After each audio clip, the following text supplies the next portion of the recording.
સૌને નમસ્કાર. Hello hello hello સૌને નમસ્કાર. શ્રી સયાજી વૈભવ સાર્વજનિક પુસ્તકાલય અને શ્રી નરેન્દ્ર હીરાલાલ પારેખ જ્ઞાનધામ વતી આપ સૌ નવસારી નગરજનો અને પુસ્તક પ્રેમીઓનું હું આજના આ મહિના વાર્તાલાપમાં હૃદયપૂર્વક સ્વાગત કરું છું. આપણી લાઇબ્રેરીએ સપ્ટેમ્બર 2024થી પર્યાવરણ પ્રહરી પ્રોજેક્ટની શરૂઆત કરી અને તે ફક્ત બાળકો જ નહીં પરંતુ નવસારી નગરજનોમાં પણ પર્યાવરણ પ્રત્યે જાગૃતિના બીજ રોપ્યા છે અને જે પ્રોજેક્ટ હવે સમાપનને આરે છે.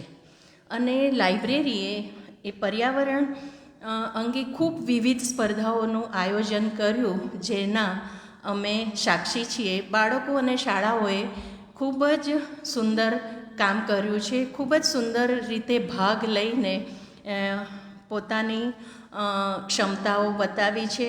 વિવિધ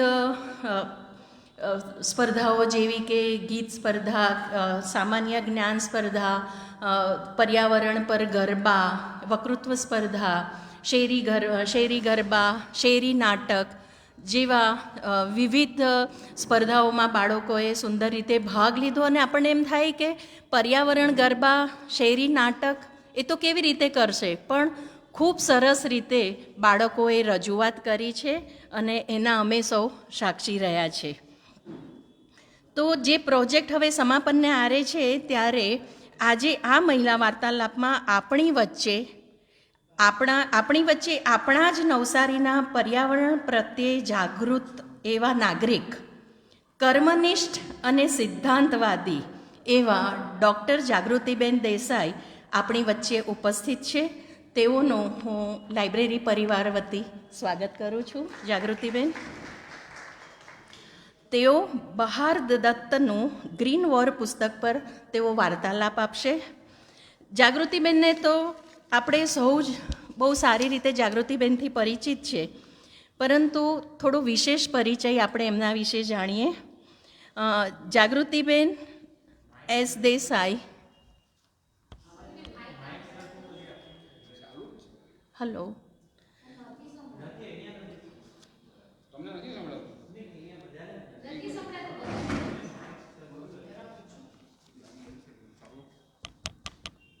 hello 1 2 3 hello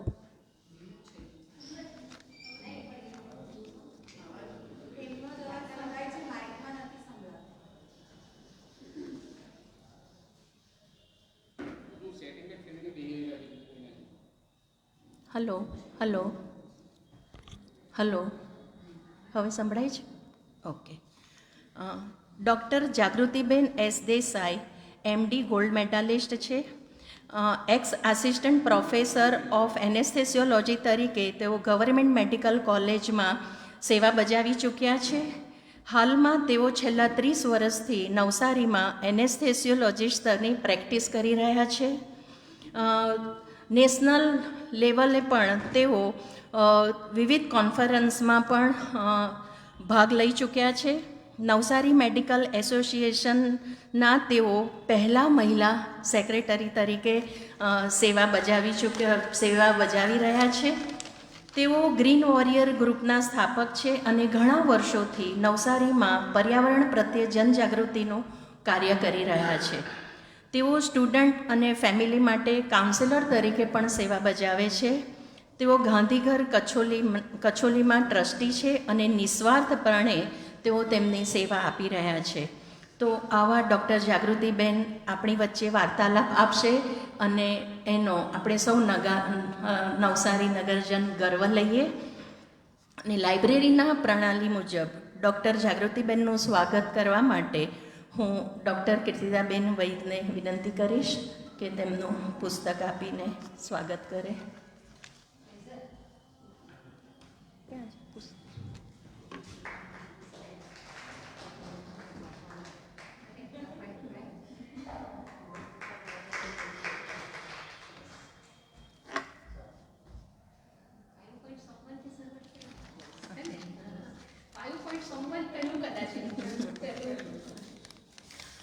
thank you Kirtidaben. તો હવે આપણે જાગૃતિબેનને સાંભળીશું. જાગૃતિબેન, આપ માટે આ મંચ ખુલ્લો મૂકવામાં આવે છે.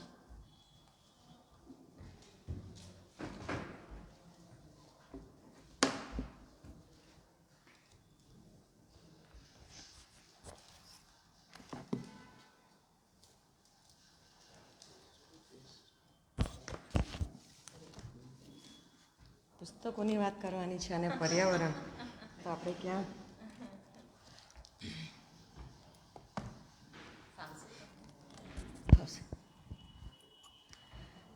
સૌને નમસ્કાર. આજે સયાજી વૈભવ લાઇબ્રેરીના ઉપક્રમે પર્યાવરણના પુસ્તકો તો ઘણા, પણ એક પુસ્તક મેં જે બહુ પહેલાં વાંચેલું અને થેન્ક્સ ટુ આદિલભાઈ, આપણા એગ્રીકલ્ચર કોલેજના પ્રોફેસર, એમણે મને આ પુસ્તક ગિફ્ટ કરેલું. જ્યારે 2015માં ગ્રીન વોરિયરના એક નાનકડા ગ્રુપની સ્થાપના કરી મેં કે પર્યાવરણ માટે આપણે કંઈ કરવું જોઈએ. જ્યારે આટલું બધું જોઈએ, દરેક ગામના પાદરે કે એક્ઝિટ પર કે એન્ટ્રી પર એટલા બધા પ્લાસ્ટિકના ઢગ જોઈને અંદરથી હૃદય કડકડાટ કરે, ત્યારે એમ થાય કે કંઈક કરવું જોઈએ. એટલે કંઈક કરવું જોઈએ એના ભાગરૂપે 2015માં ગ્રીન વોરિયર ગ્રુપની સ્થાપના કરી.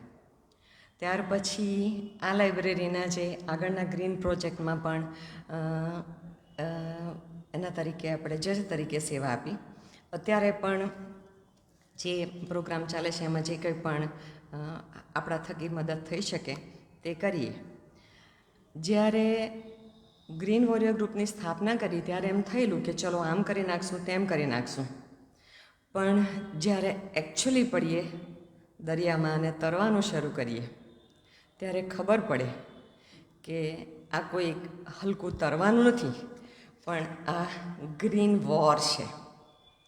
અને એ વોર માટે કેટલું પણ કરીએ, એટલી બધી ચેલેન્જીસ છે કે કેટલું પણ કરીએ તો ઓછું જ લાગે અને હંમેશા એમ લાગે કે હજી કંઈક વધારે કરવું જોઈએ, હજી કંઈક વધારે કરવું જોઈએ. અને આપણા લાઇબ્રેરીનું આ જે એનર્જી સ્વરાજનું ચેતનભાઈની જે આપણી એ શું હતું એની આપણી એક એક્ઝામ જેવું પણ કંઈક હતું, તે પણ મેં કોર્સ પણ કર્યો, એક્ઝામ પણ આપી. હા, ELT, એનર્જી લિટરસી ટ્રેનિંગ. હા, અને એ જ બુક આજે મને મળી છે, એટલે એ ટ્રેનિંગ તો લીધી, પણ હવે આ વાંચવાનું પણ થયું ને. Energy Swaraj, my experiment with solar truth. Solar એટલે આપણે માનીએ કે સોલારનો પ્લાન્ટ અગાસીમાં એક નાખ્યો અને એ કામ કરે અને આપણને ઇલેક્ટ્રિસિટી પ્રોડ્યુસ થાય. એટલે સોલારની આપણે એનો ફાયદો લઈ લીધો અને એ પત્યું. પણ ત્યાંથી પતતું નથી, ઘણી બધી વસ્તુઓ સોલારમાં આવે, એ મને આમાંથી પણ શીખવા મળશે. આ ગ્રીન વોર્સ પુસ્તક મેં બહુ પહેલાં વાંચેલું, પછી એ પુસ્તક મારું ખોવાઈ ગયું. એટલે મને થયું કે હવે આદિલભાઈની પાસે પાછું ના મંગાય ને, કોઈની પાસે પાછું થોડું મંગાય કે પુસ્તક આપું. એટલે મેં પાછું ઓર્ડર કરીને મંગાવ્યું. એટલે 2 વખત વાંચ્યું. પહેલાં વાંચ્યું અને પછી લાઇબ્રેરીની વાત આવી એટલે મેં પાછું પણ વાંચ્યું. જ્યારે મેં કીધું તેમ કે આપણે જ્યારે આની વાત કરીએ છીએ, પર્યાવરણની વાત કરીએ, ત્યારે એટલા બધા ચેલેન્જીસ છે કે દરેક વ્યક્તિ પોતાના જીવનના પ્રાથમિક તબક્કામાં હોય, યુવાનીમાં હોય, ત્યારે એવું વિચાર કરે કે હું આમ કરી કાઢું, હું દુનિયા બદલી કાઢું, સમાજ બદલી કાઢું, પર્યાવરણને પણ બદલી કાઢું. પણ મેં કીધું તેમ કે જ્યારે આપણે ખરેખર એમાં પડીએ ત્યારે ખબર પડે કે આમાં કેટલી બધી ચેલેન્જીસ રહેલી છે. એવું જ આ પુસ્તકના જે લેખિકા છે, બહાર દત્ત આ પુસ્તકના લેખિકા છે. એ કન્ઝર્વેશન બાયોલોજીસ્ટ છે અને પછી એન્વાયરમેન્ટ જર્નાલિસ્ટ તરીકે એમણે ઘણા વર્ષોથી કામ કર્યું. એન્વાયરમેન્ટ જર્નાલિસ્ટ તરીકે એમણે જ્યારે શરૂઆતમાં કામ કર્યું ત્યારે એમને જે અનુભવો થયા, એમણે જે કંઈ બધી ચેલેન્જીસ ભોગવવી પડી, જે લોકોની સાથે મુશ્કેલીઓનો સામનો કર્યો, અને તેમાં ખાસ કરીને સિસ્ટમમાં એટલે કે રાજકારણીઓ અને સિસ્ટમમાં જે પોસ્ટ પર બેઠેલા હોય તેની સામે પણ પડવું પડે. કારણ કે લોકો એવું માને જનરલી કે વિકાસ સૌથી વધારે જરૂરી છે આપણા ભારત જેવા દેશ માટે. એટલે પર્યાવરણને આપણે થોડું હમણાં સાઈડ પર મૂકશું તો ચાલશે, પછી આપણે વિકસિત થઈ જઈશું અને આપણી પાસે બહુ બધા પૈસા આવી જશે અને આપણે એકદમ મજબૂત રાષ્ટ્ર બની જઈશું. ત્યારે આપણે પર્યાવરણને પાછું બરાબર નોર્મલ લાવી દઈશું. એટલે બહાર બેનને થયું કે ચલો આપણે કંઈક આ બધું આ દિશામાં કંઈક કરીએ. એટલે એમની જર્નીની જે શરૂઆત છે એમણે લખ્યું છે કે green wars dispatches from the vanishing world. શબ્દના પ્રયોગો કેવા સુંદર છે કે વર્લ્ડ ઇઝ વેનિશિંગ. આપણે ગમે એટલી વાતો કરીશું, but this planet, this world is vanishing. એમાંથી પહેલાં શું ડિસ્પેચ થઈ રહ્યું છે, એટલે કે શું ગુમાવી રહ્યા છે આપણે, એની વાત આ બહારદત્ત લઈને આવ્યા. એટલે બહારદત્ત એમ કે એમણે જ્યારે આ કામની શરૂઆત કરી ત્યારે એ 22 વર્ષના યુવાન, મેં તો જો કે 50 વર્ષે ગ્રીન વોરિયર્સની સ્થાપના કરી, પણ એ તો 22 વર્ષના. એટલે એમણે આ બધી સિસ્ટમ સામે લડવાની અને એ બધી હિંમત કરી. એની આ બધી સ્ટોરીઝ એમણે આ પુસ્તકમાં આપી છે કે કેવી રીતે કઈ સિસ્ટમ સાથે લડ્યા, અને માત્ર લડ્યા નથી, એ એટલું બધું જાતે શીખ્યા છે. જેમ કે આ પુસ્તક વાંચો કે બીજું કંઈ પણ તમે નવું કરો ને, એટલે એટલી બધી નવી વસ્તુઓ શીખો કે જીવનમાં તમે ક્યારેય એ જોયું નથી અને અનુભવ્યું નથી. તમે આપણું જે કન્વેન્શનલ ટીચિંગ એટલે આપણે જે સ્કૂલમાં કોલેજમાંનું જે આપણું શિક્ષણ છે એમાં આમાંનું આપણને કશું ભણાવવામાં નથી આવતું. એટલે આમાંથી આપણને બહુ બધું શીખવા મળે. સ્વાતિબેન, આ પુસ્તક હોટ, ફ્લેટ અને ક્રાઉડેડ એ મેં શિખરભાઈ પાસે મંગાવેલું. એમાં બિલ પણ નીકળ્યું. 2008માં આ પુસ્તક મેં મંગાવેલું અને વાંચેલું. એ પુસ્તકના લેખક, ખાલી જરા આડવાત કરી લઉં, થોમસ ફ્રીડમેન એમ કે આપણે એમ કહીએ છીએ ને કે આ પૃથ્વી વધારે હોટ થઈ રહી છે, ગ્લોબલ વોર્મિંગ થઈ રહ્યું છે, તો એ કેવી રીતે હોટ થઈ રહી છે. પછી ફ્લેટ થઈ રહી છે. ફ્લેટ એટલે શું કે બધા એક લાઇન પર આવી રહ્યા છે. પહેલાં અમેરિકામાં જે લેવલનું લાઈફસ્ટાઈલ હતી એ આજે ઇન્ડિયામાં પણ આવી ગઈ. એટલે આપણો જે લોઅર એટલે કે ઇકોનોમિકલી જે લોઅર ક્લાસ હતો એ મિડલ ક્લાસ થઈ રહ્યો. મિડલ ક્લાસ થાય એટલે કન્ઝ્યુમરિઝમ વધે અને મિડલ ક્લાસ હોય તે અપર ક્લાસમાં જાય. એ રીતે ફ્લેટ થઈ છે. અને ક્રાઉડેડ તો આપણને ખબર જ છે કે પૃથ્વી પર અત્યારે 8.something અબજ માણસો જે જીવી રહ્યા છે એ છેલ્લા 150 વર્ષમાં આ વસ્તી વધી છે. તે પહેલાં તો વસ્તી એટલી ઓછી હતી કે જે પૃથ્વી પર રિસોર્સિસ છે એટલે કે હવા, પાણી, ખોરાક, મિનરલ્સ કે બધી જ વસ્તુઓ દરેક વ્યક્તિને મળી રહેતી હતી આરામથી. હવે એવું થાય કે આપણે 8 અબજ કરતાં વધારે માણસો અને બધાને બધું જ જોઈએ. ચોખ્ખી હવા જોઈએ, ચોખ્ખું પાણી, પેટ્રોલ બધું જ જોઈએ, તો એ ક્યાંથી લાવીશું? એટલે એમની આ બુક છે.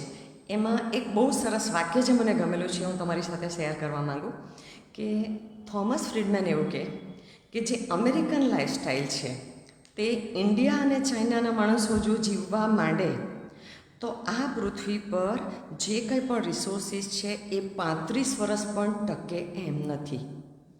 આપણને એમ લાગે કે આવી આ ડરાવવાની વાત છે, પણ ત્યારે આ વેનિશિંગ વર્લ્ડ બહારદત્તનું જે વાક્ય છે એ આપણને સાચું પડતું લાગે.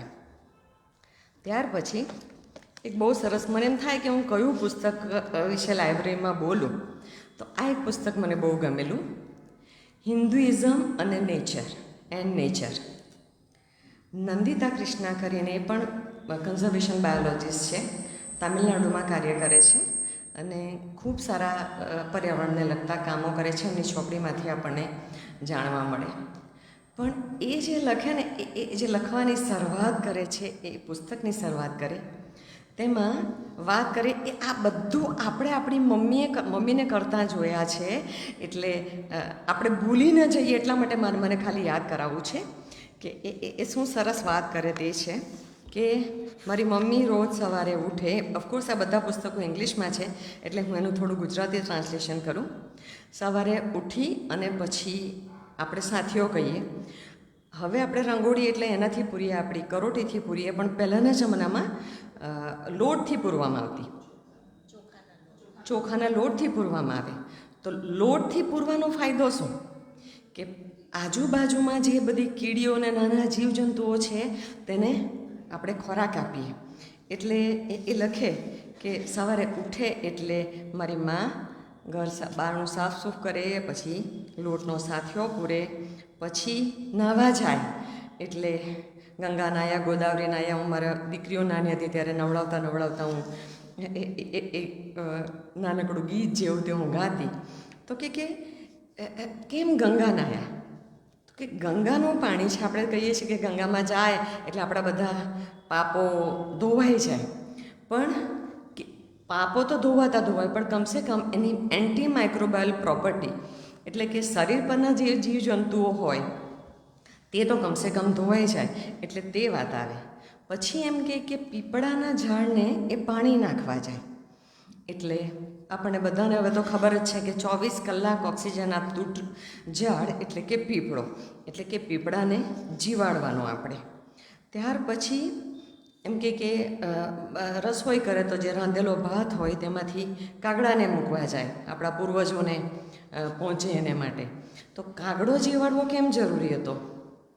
કારણ કે આજુબાજુ જે કંઈ કચરો આપણે નાખેલો હોય કે કદાચ મરેલા કોઈ પશુ પક્ષીનું એ હોય તે કાગડો ખાઈને કાગડો ચોખ્ખાઈ રાખે, એટલા માટે કાગડો જીવાડવો જરૂરી છે. અત્યારે તો આપણે એમાં શ્રાદ્ધમાં કાગડાને માટે ઉપર મૂકવા જઈએ તો વાડકી એમની એમ રહી જાય, એવું બને. એટલે આપણે કાગડાને પણ સાચવી નથી શક્યા. એટલે આ જે બધી વાત છે તે એટલી બધી સરસ રીતે એમણે કરી છે કે આ પુસ્તક વિશે પણ મને એમ થાય કે હું કંઈક બોલું, પણ એ પુસ્તક વિશે આજે મેં નક્કી નથી કરેલું, એટલે એની ખાલી આપણે વાતો કરી. ત્યાર પછી બહારદત્તની વાત કરીએ કે એમણે શરૂઆતમાં બધાની સામે લડવાનું, એટલે આ બધી સ્ટોરીઝ એમણે કેવી રીતે એન્વાયરમેન્ટ વિશેનું પત્રકારિત્વ કર્યું અને તેની આ જે બધી સ્ટોરી કેવી રીતે બની તે વાત કરી. પછી ધીમે ધીમે એમને પણ સમજાયું હશે. એટલે એમણે હું જ્યારે એમના વિશે આ બધું વાંચતી હતી ત્યારે મેં ઓનલાઈન જોયું કે એમના બીજા નવા પુસ્તકો કયા છે. તો રીવાઇલ્ડનિંગ એટલે કે વાઇલ્ડ છે આપણું જે વાઇલ્ડ લાઈફ જે આપણે છે, ધીમે ધીમે આપણે એને એક્સટિંગ તરફ જઈ રહ્યા છીએ. આપણે ગ્રીન વોરના પુસ્તકની વાતમાં આપણે કરીએ તો એને પાછું રિવર્સ કરી શકાય ખરું કે? તો જેમ ગાંધીજીના સત્યના પ્રયોગો તેમ બહારદત્તે કર્યા India's experiments in saving nature. એટલે આ આપણા ઇન્ડિયાના પોતાના પ્રયોગો છે. એટલે એ પુસ્તક પણ હું વાંચીશ અને ભવિષ્યમાં ક્યારેક એના વિશે પણ આપણે વાતો કરી શકીએ. હવે આવીએ મુખ્ય પુસ્તક પર. બહારદત્તનું પુસ્તક ગ્રીન વોર્સ. આ પુસ્તકની જે ટાઈમલાઈન છે, એટલે એ કયા સમય દરમિયાન એમણે આ પત્રકારિત્વ કર્યું, તો એ સમય છે 2007-8થી શરૂ કરીને 2013-15 સુધીનો. પત્રકારિત્વનો વ્યવસાય આપણે જો જાણતા હોય, બરખાદત્ત એ આ બહારદત્તના બેન છે અને એના મધર એ પણ આપણી બોર્ડર્સ પર જઈને એનું પત્રકારિત્વ કરતા હતા. એટલે બહારદત્ત લખે કે મારે આ નહોતું કરવું, પત્રકારિત્વ મારે નહોતું કરવું. મારે શું કરવું હતું, હું નાની હતી ને ત્યારથી મને પ્રાણીઓ બહુ ગમે. એટલે મને એવું હતું કે મારે આ પ્રાણીઓ માટે કંઈ કરવું છે, એટલે હું તો પ્રાણીઓને માટે મારું જીવન સમર્પિત કરી દઈશ. એમ કરતાં કરતાં એણે પ્રાણીઓ માટે કામ કરવાનું શરૂઆત કર્યું. પોતે ઘરમાં કૂતરા પાડે અને પ્રાણી પ્રેમ એ રીતે શરૂઆતમાં વ્યક્ત થાય. અને ધીમે ધીમે એને એમ થયું કે આ પ્રાણી પ્રેમ નથી, એમ કે મારે દુનિયામાં જઈને જોવું જોઈએ કે ખરેખર પ્રાણીઓની પરિસ્થિતિ શું છે, એ લોકો કેવી રીતે જીવે છે. તો એક બહુ સરસ અને મજાનું પહેલું ચેપ્ટર છે ઓફ ચાર્મર્સ એન્ડ હન્ટર્સ. વાત છે 1999માં ન્યૂ દિલ્હીમાં. ત્યારે બેન મેં કીધું તેમ કે પહેલાં તો એકદમ યંગ 22 વર્ષના, એટલે એને ખબર પડી કે દિલ્હીના આઉટસ્કર્ટના એરિયામાં એક સપેરા કોલોની છે. ત્યાં આ જે સ્નેક્સ હોય તેને પેલા બીન વગાડીને, એનું નામ શું કહેવાય આપણે ગુજરાતીમાં શું કહીએ છીએ?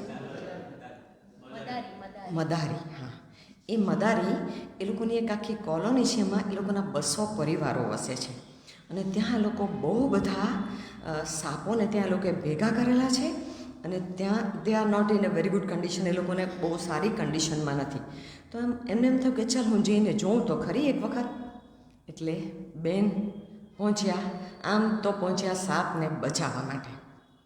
હવે ત્યાં સાપને બચાવવા માટે એક ઝોલો લઈને, પેલું ટિપિકલ સમાજ સેવિકા જેવા લઈને પહોંચ્યા. એટલે એમ કે 12-15 વર્ષનો એક છોકરો નાનકડું સાપનું બચ્ચું લઈને, એટલે કે નાગનું બચ્ચું લઈને આમ હાથમાં લઈને મને ડરાવવા માટે આવ્યો. એટલે એમ કે મેં પહેલાં એમ બતાવ્યું કે હું કંઈ ડરું એવી નથી. એટલે મેં જરા બરાબર સ્ટ્રોંગ એ કર્યું કે હા કંઈ વાંધો નહીં, શું છે એ મને બતાવવા આમ તેમ. પણ એમ કે પછી તો એક છોકરો આવ્યો, તેની આગળ પાછળ બીજા ઘણા બધા છોકરાઓ આવી જાય અને પછી એણે એ પેલું સાપનું નાનું બચ્ચું મારા ઝોલાની અંદર નાખી દીધું. એટલે કે હું 1 મિનિટ તો જરા ગભરાઈ કે હવે મને આને કેવી રીતે કાઢવાનું આમાંથી એ ખબર નથી. પણ ત્યાં સુધીમાં આજુબાજુમાં જે બધા મોટા માણસો જે બેઠેલા હશે તે લોકો આવ્યા અને એમણે પેલા છોકરાઓને ખીજાયા. એટલે એ લોકો ભાગી ગયા છોકરાઓ ત્યાંથી. પછી બહાર બેન કહે છે કે મેં એમની સાથે વાત કરવાની શરૂઆત કરી.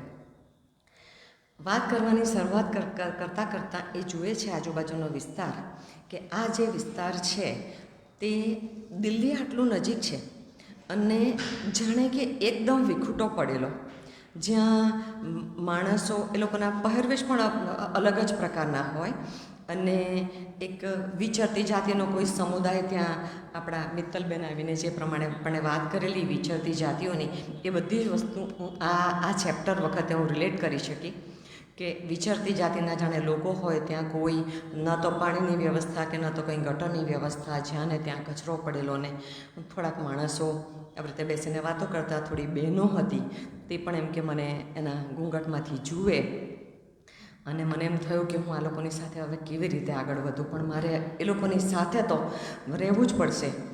બહાર લખે કે વાઇલ્ડ લાઈફ પ્રોટેક્શન એક્ટ આવ્યો એટલે આ લોકો શું કરે કે પોલીસ અને જે ફોરેસ્ટ ડિપાર્ટમેન્ટવાળા હોય એનાથી ભાગતા ફરે, કારણ કે એ લોકોને ખબર પડે તો આ લોકોને લઈ જાય, મારે, જેલમાં પૂરે, બધું જ કરે. એટલે સ્વાભાવિક વાત છે, એ લોકોનું કામ છે, એટલે એ લોકો કરે.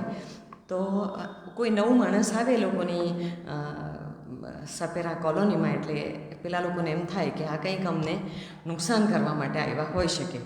એટલે પછી બેન કે ના, મને રસ છે કે તમે કેવી રીતે કામ કરો છો અને આ બધું શું કરો છો એ મારે જાણવું છે. એટલે એ લોકોએ પછી એ લોકોની બધી વાતો જેમાં કરી તેમાં આ બધી વાત એમને ખબર પડી કે પોલીસવાળા આવી રીતે કરે છે અને આ બધું ફોરેસ્ટવાળા. તો કે તમે મને બતાવો કે તમે કેવી રીતે આ આર્ટ. તો બહારને ખબર પડે છે કે આ આર્ટ જે છે એ લોકોને વર્ષોથી, હજારો વર્ષથી એ લોકોના પૂર્વજો પણ આ જ કામ કરી રહ્યા હતા અને એ લોકોને આ આર્ટ તો વારસામાં મળી છે. પણ હવે નવું જનરેશન, કારણ કે સાપ પકડવું કે સાપને રાખવું કે આ મદારીના ખેલ કરવા એ કાયદાકીય ગુનો બને, એટલે હવે એ લોકો ક્યાંય જઈ શકતા નથી.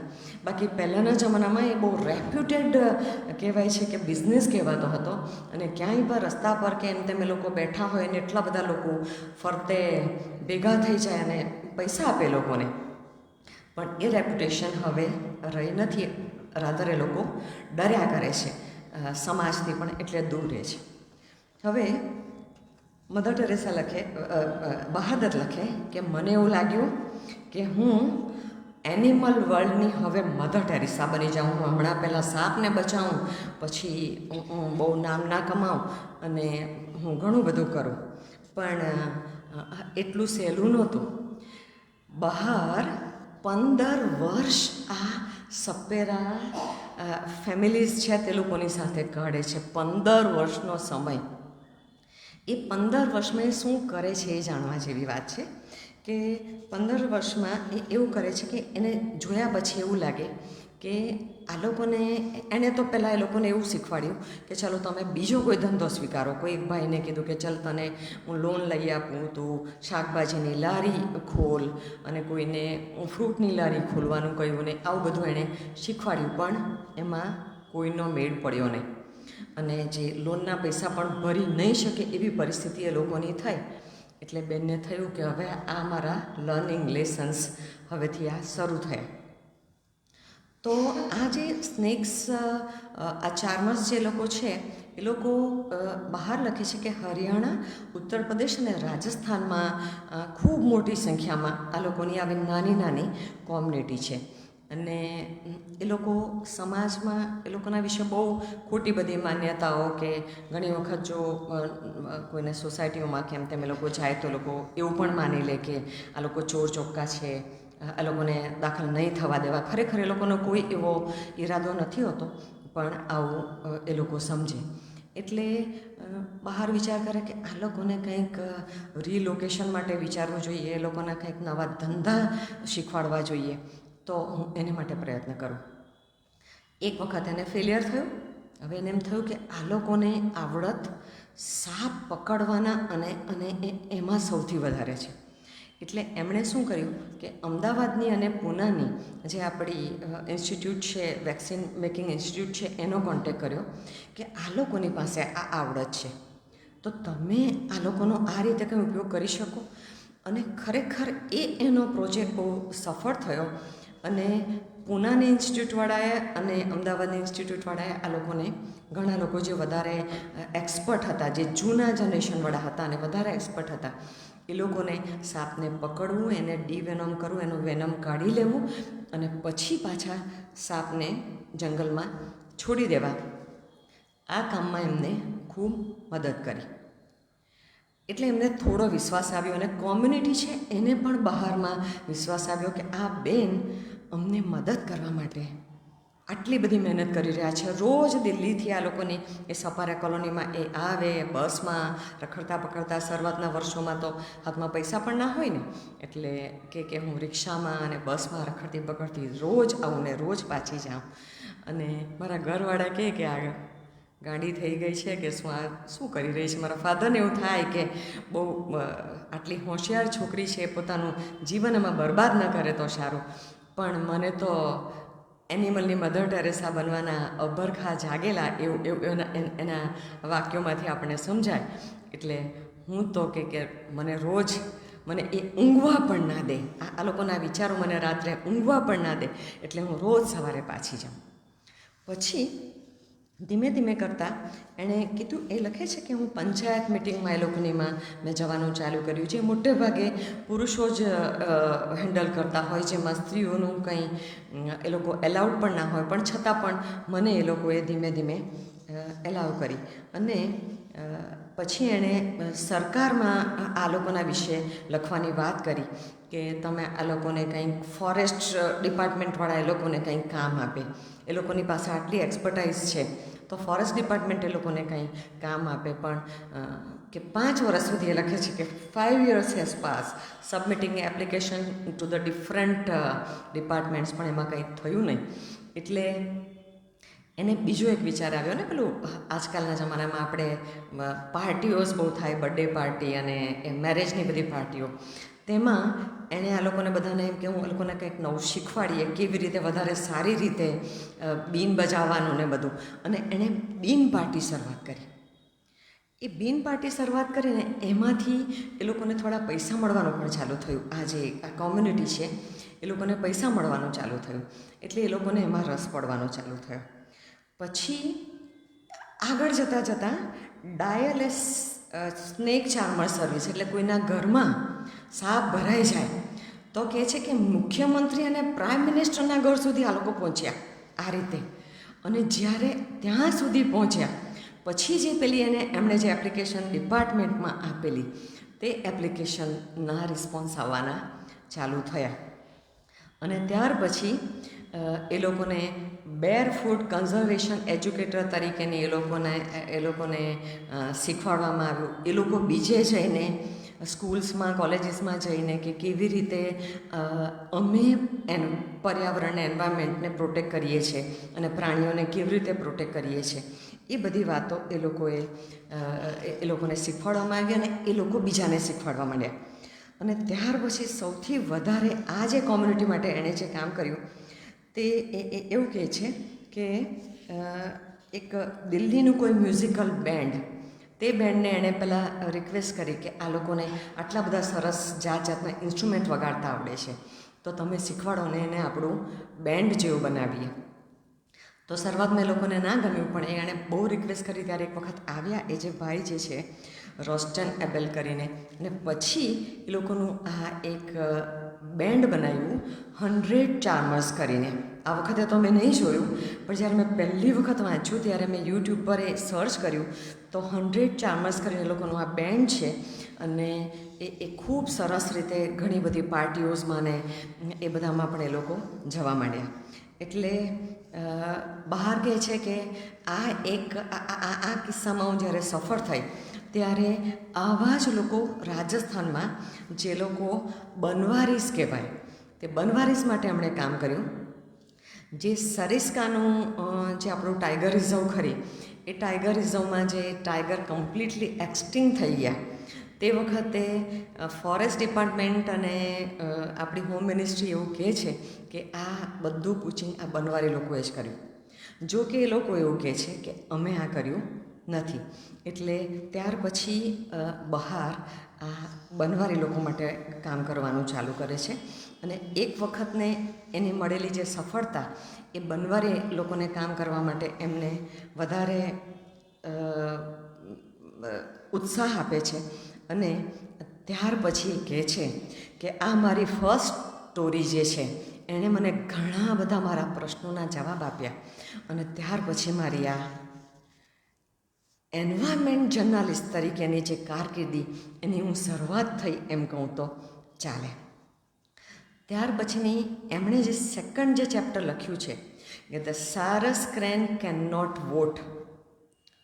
સારસ એ આપણે ન જાણતા હોઈએ તો ઉત્તર પ્રદેશનું સ્ટેટ બર્ડ છે. અને આ જે સ્ટોરી જે એમની છે તે પણ ઉત્તર પ્રદેશના ઇટાવા, એટલે કે તે સમયના ઉત્તર પ્રદેશના મુખ્યમંત્રી મુલાયમસિંહ યાદવના એનો જે વિસ્તાર છે એ વિસ્તારમાં સારસ ક્રેન ખૂબ મોટા પ્રમાણમાં, એટલી બધી સરસ આમાં તો વાતો છે કે કેટલી બધી સ્પીસીસના સારસ, બીજા બધા બર્ડ એ વિસ્તારમાં વેટલેન્ડ્સ છે. એટલે જે વિસ્તારમાં જે આ લોકો પોતાના ઈંડા મૂકી શકે પક્ષીઓ, અને પછી એને હેચ કરીને એ પક્ષીઓમાં ફૂલ ફ્લેજ પક્ષીમાં કન્વર્ટ થાય, એ એટલો સરસ ત્યાં વિસ્તાર છે. એના કારણે આટલા બધા પક્ષીઓ ત્યાં છે. હવે નેચરલી જે આપણે વિકાસ પાછળની આપણી દોડ, તેમાં બહારદત્તને એક ફોન આવે છે ઉત્તર પ્રદેશ ઇટાવાથી કે બહેન અહીંયા જલ્દી આવો, અહીંયા એક ખૂબ મોટી સ્ટોરી છે અને તમારે અહીં આવવું જ પડે. એટલે એ એના પોતાના કેમેરામેન પોતાની ટીમ લઈને જાય છે. અને ત્યાં જઈને જુએ છે તો મોટી મોટી ટ્રક્સ ને બધું એ જે પેલા સારસની જે મુખ્ય જેનો વિસ્તાર છે ત્યાં આગળથી લોકોના વેટલેન્ડ છે તેને બીજી બાજુથી જમીન ખોદીને એ બધું પૂરી દેવાની વાત. અને ઉત્તર પ્રદેશ સરકાર, એટલે કે એ વખતના મુલાયમસિંહ યાદવજી ત્યાં એરપોર્ટ બનાવવાનો પ્રોજેક્ટ મૂકી દીધો, આવી વાત. અને તેને માટે કામ પણ ચાલુ થઈ ગયું.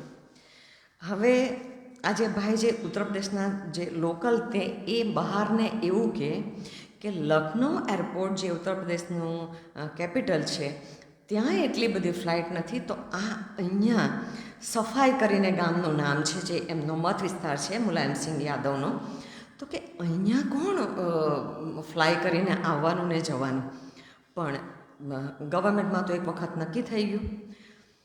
બેન વિચાર કરે કે હું સવારે ઉઠું, એ બીજા દિવસે સવારે ઉઠીને જુએ છે તો એટલા બધા બર્ડ્સ ત્યાં ફરે છે. બીજા દિવસે ફરીથી 2-4-5 માણસોને મળે તો બધાને પૂછે છે કે અહીંયા સારસ છે, તો લોકલ માણસો કે ના ના અહીંયા કંઈ નથી. પણ એક ભાઈને 10-15 જણાને પૂછ્યા પછી એક ભાઈ મળે તો કે બેન તમે આ ઉડતા જોઈ નથી રહ્યા? તો કે હું તો જોઉં છું, પણ આ લોકો બધા ના કેમ પાડે છે? તો કે ગઈકાલે ગવર્મેન્ટના માણસો આવેલા અને અમને અહીંયા કહીને ગયા છે અમારી કોમ્યુનિટીમાં કે કોઈ પૂછે કે અહીંયા સારસ છે તો તમારે કહેવાનું ના. બહાર કે હું પણ એ જ વિચાર કરું કે કોઈ હું જોઉં છું કે આ સારસ આટલા બધા ઉપર ઉડી રહ્યા છે અને પેલે જમીન જે બધી પૂરી રહ્યા છે, વેટલેન્ડનો વિસ્તાર આ લોકો બીજી રેતીને બધું નાખીને મોટા મોટા બોલ્ડર્સ નાખીને પૂરી રહ્યા છે અને આ લોકો એવું પ્રૂવ કરવા માંગે છે કે સારસ ત્યાં છે જ નહીં. આ શું વાત છે? એટલે બિચારી અને સારસ પક્ષીનું જે આ ચેપ્ટરમાં જે એ વર્ણન કરે છે અને આપણને એમ થાય કે આપણને રોજ જોવાના મળે તો આપણો દિવસ સુધરી જાય, પણ વિકાસ આ બધી વસ્તુઓનો ભોગ લઈ લે. પણ બહાર કહે છે, આ પુસ્તકમાં જે બહાર વાત કરે છે કે અલ્ટિમેટલી મુલાયમસિંહ બીજા દિવસે હજી તો બહાર એમ કહે છે કે હજી તો હું આ બધા લોકોનો ઇન્ટરવ્યૂ લઉં છું, બધા સાથે વાતો કરું, એટલામાં તો એક હેલિકોપ્ટર મને અવાજ સંભળાવ્યો. મેં પૂછ્યું કે આ શું છે? તો કે મુલાયમસિંહ આવી રહ્યા છે આજે. મને થયું કે ચાલો કાંઈ વાંધો નહીં, મારે સાહેબને મળવાનું એના કરતાં સાહેબ આવી જ રહ્યા છે તો હવે આજે સાહેબને પકડું. એટલે એ જાય છે, એમનો જ્યાં કાર્યક્રમ હોય છે અને જેવો મુલાયમસિંહનો કાર્યક્રમ પતે એટલે કહે છે કે હું આમ ધસીને બીજા બધા પત્રકારો હતા એ લોકોને બાજુમાંથી ખસેડીને હું ત્યાં પહોંચી ગઈ અને મુલાયમસિંહને મેં પૂછ્યું કે આ સારસનો આટલો સુંદર વિસ્તાર છે, આ વેટલેન્ડ છે, એ એરપોર્ટ બનાવવા માટે તમે શા માટે તમે એનો નાશ કરી રહ્યા છો? બધા સારસોનું શું થશે? તો કે અહીંયા કંઈ એટલા બધા સારસો છે જ નહીં અને એન્વાયરમેન્ટનું ક્લિયરન્સ મળશે અને અમને મળી ગયું છે, પછી જ આ બધું શરૂઆત થઈ છે. પણ બહાર બેન તો આગલા દિવસે આવી ગયેલા, થોડુંક બધું રેકોર્ડિંગ કરી લીધેલું અને આ જેમ મુલાયમસિંહ બોલ્યા એનું પણ એમણે રેકોર્ડિંગ કરી લીધું અને પછી આ આખી જે એમની સ્ટોરી એમણે જઈને CNN-માં એ કહે છે કે હું રાજદીપ સરદેસાઈ જોડે ત્યારે CNN-માં કામ કરતી હતી, જઈને મેં જ્યારે આખી બધી સ્ટોરી એમને ત્યાં સંભળાવી, પહેલાં તો એમણે એવું કહી દીધું કે પ્રાઇમ ટાઈમમાં આવી પર્યાવરણવાળી સ્ટોરીઓ ના ચાલે. પણ મેં બહુ આગ્રહ રાખ્યો ત્યારે સ્ટોરી ચલાવી અને એટલો બધો રિસ્પોન્સ મળ્યો અને પછી તો લોકલ જે હતા તે લોકો પણ ફરિયાદ કરી અને તેનું સાંભળી અને થોડા દિવસોની અંદર મુલાયમસિંહે કહ્યું કે સારસ તો અમારું સ્ટેટ બર્ડ છે અને કંઈ પણ નુકસાન થાય અમે ચલાવી નહીં લઈએ અને ખૂબ પછી ત્યાં તો બધા મોટા મોટા હોર્ડિંગ્સ લાગી ગયા અને બહાર લખે છે કે ભલે મને ડર લાગ્યો કે હું આવા ચીફ મિનિસ્ટર જેવા માણસની સામે અને પછી એની બધી વાત પણ લખે છે કે કેટલા લોકોનો રાજકારણી લોકોએ સફાયો કરેલો છે અને એ બધી વાત લખે અને આ બધું જાણ્યા પછી મારી શું પરિસ્થિતિ થઈ.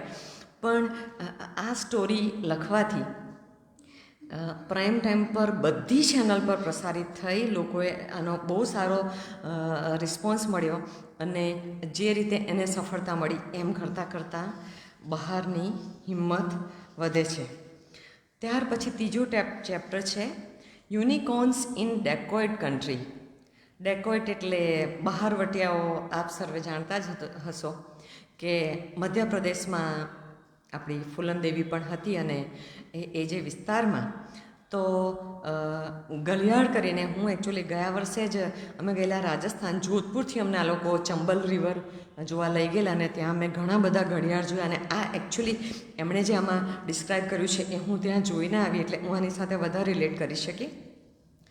તો ચંબલ મધ્યપ્રદેશ અને ઉત્તર પ્રદેશ 2009ની વાત લખે છે, એ સ્ટોરી લખે છે કે ચંબલ નદીમાં આપણી ગંગાની શરૂઆત એટલે કે ગૌમુખથી શરૂ કરીને તમે બંગાળના ઉપસાગરમાં એનો અંત આવે ત્યાં સુધી એમ કે એ નદીમાં તમે જુઓ તો દરેક જગ્યાએ કંઈ ને કંઈ એટલી બધી પ્રવૃત્તિઓ ચાલતી હોય, કોઈ જગ્યાએ પૂજા થતી હોય ને કોઈ આરતી ને કોઈ નહાતા હોય ને કંઈ ને કંઈ ચાલતું હોય. જ્યારે એ જાય છે અહીંયા પણ એ લોકો એના કામના ભાગરૂપે તો એ ત્યાં જુએ છે કે અહીંયા તો બહુ શાંતિ છે ને એકદમ નીરવ શાંતિ અને આટલું સરસ વાતાવરણ તો એને નવાઈ લાગે કે ભારત દેશમાં આવી કોઈ નદી છે કે જ્યાં આટલું સુંદર વાતાવરણ છે એ મને નથી ખબર.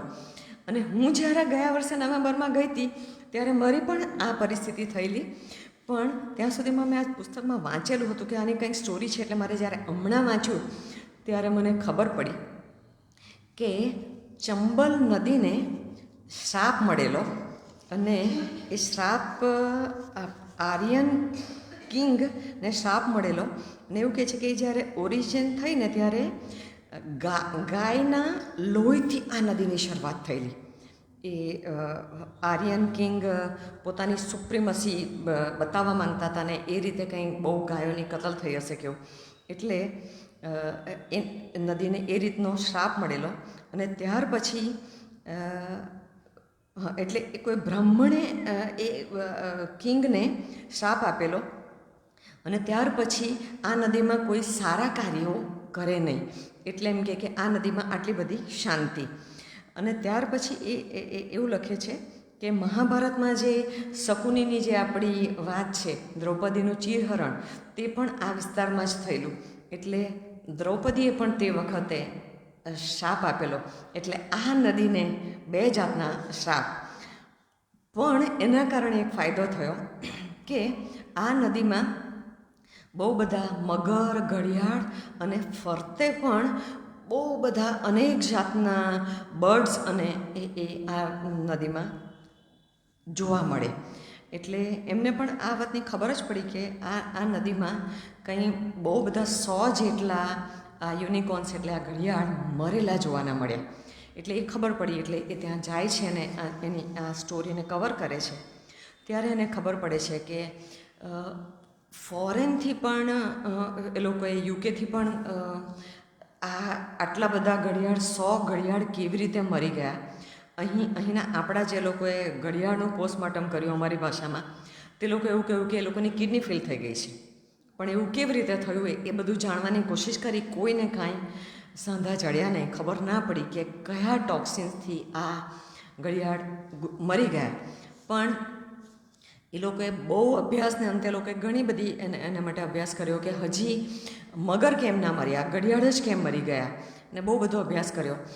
તો પણ એ લોકોને છેલ્લે સુધી એ ખબર નથી પડતી કે આ કેમ થયું. પણ કંઈક એવું એ લોકોએ કર્યું કે આ જે ચંબલ નદીનું પાણી છે તેમાં યમુનાનું પાણી પણ મિક્સ થાય છે. એટલે તે તરફથી કોઈ ટોક્સિન્સ આવ્યા હોય. કારણ કે આ તરફ બહુ ઇન્ડસ્ટ્રીને એવું છે ને મધ્યપ્રદેશમાં, અને આનો જે કેચમેન્ટ વિસ્તાર છે એમાં કોઈ બહુ ફેક્ટરીઝ કે એવું નથી, તો કોઈ જગ્યાએથી ટોક્સિન્સ આવ્યા હોય એવી શક્યતા ખૂબ ઓછી છે. તો આનું જે કવર કરતા હતા તે વખતે એમણે ઘડિયાળ 100 ઘડિયાળ મરી ગયાનું કવરિંગ કરવા ગયા, તો એ ત્યાં જઈને જુએ છે કે આ બધા ઘડિયાળના મેં પણ મારી જાતે મેં જોયું કે બાજુમાં જે રેતી હોય નદીની તેમાંના આટલા મોટા ઈંડા હોય અને એ પડેલા હોય. અને એમાંથી ધીમે રહીને મેં તો પેલું એક ઘડિયાળને બહાર નીકળતા પણ જોયું. એટલે એ એમને દેખાયું. એટલે એમને એમ થયું કે મળ્યો બીજો ટોપિક, પેલોમાં તો આપણે કંઈ કરી શકીએ એમ છે નહીં. પણ હવે આજે માઇનિંગ માફિયા શબ્દ એ લોકો વાપરે છે કે આ માઇનિંગ માફિયા રેતીનું ખનન જે કરતા હોય, આપણે ત્યાં પણ એ પ્રશ્ન તો છે જ છે. પણ જો આ માફિયા વધારે અહીંયા ખનન કરે તો પેલા આ લોકોના જે ઈંડા હોય એ પણ મરી જાય અને એની સંખ્યા ઘટતી જાય. એ લોકો લખે છે કે આ ઘડિયાળ અફઘાનિસ્તાનથી માંડીને બાલી સુધીના એટલા બધા વિસ્તારમાં હતા, અને હવે અત્યારે એઝ ઓફ નાવ ખાલી ઇન્ડિયા અને નેપાળમાં 2 જગ્યાએ જોવા મળી રહ્યા છે. બાકીના બધા દેશોમાં એ એક્સટિંગ થઈ ગયા છે. એટલે જો ભારતમાંથી અને નેપાળમાંથી એક્સટિંગ થઈ ગયા તો ફરી પાછા આપણે હમણાં કહ્યું તેમ કે વેનિશિંગ વર્લ્ડમાંથી આ થઈ ગયા ડિસ્પેચ. એટલે બહાર બેનને આ બધી ઈચ્છા થઈ. અને અગત્યની વાત એ છે આ જે સ્ટોરી કવર કરતાં બહાર એ વસ્તુ શીખે છે કે જેમ મેં સ્નેક્સ અને શાર્માની જે સ્ટોરી હતી તેમાં જે વાત હતી કે મેં લોકોને એમાંથી કંઈક ને કંઈક એ લોકોનું લાઇવલીહુડ, એ લોકો પોતાનું પેટ ભરવા માટે કંઈક કમાઈ શકે. તો આ પ્રોજેક્ટમાં પણ આપણે નજીકના ગામના લોકોનો જ સાથ લઈએ તો કેવું, એને બહુ જલ્દી ખ્યાલ આવી જાય છે. અને પછી ફોરેસ્ટ ડિપાર્ટમેન્ટવાળાને બધાની સાથે મળીને આજુબાજુના નદી કિનારાના વિસ્તારના લોકોનો જ આમાં સાથ લે છે.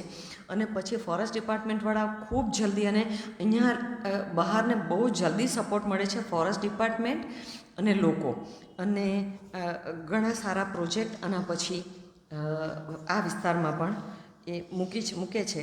તો આ પ્રોજેક્ટમાં એને એમ થાય છે કે, અને છેલ્લે આમાં એ લખે છે કે but is this enough to preserve the unicorn of Chambal four ever.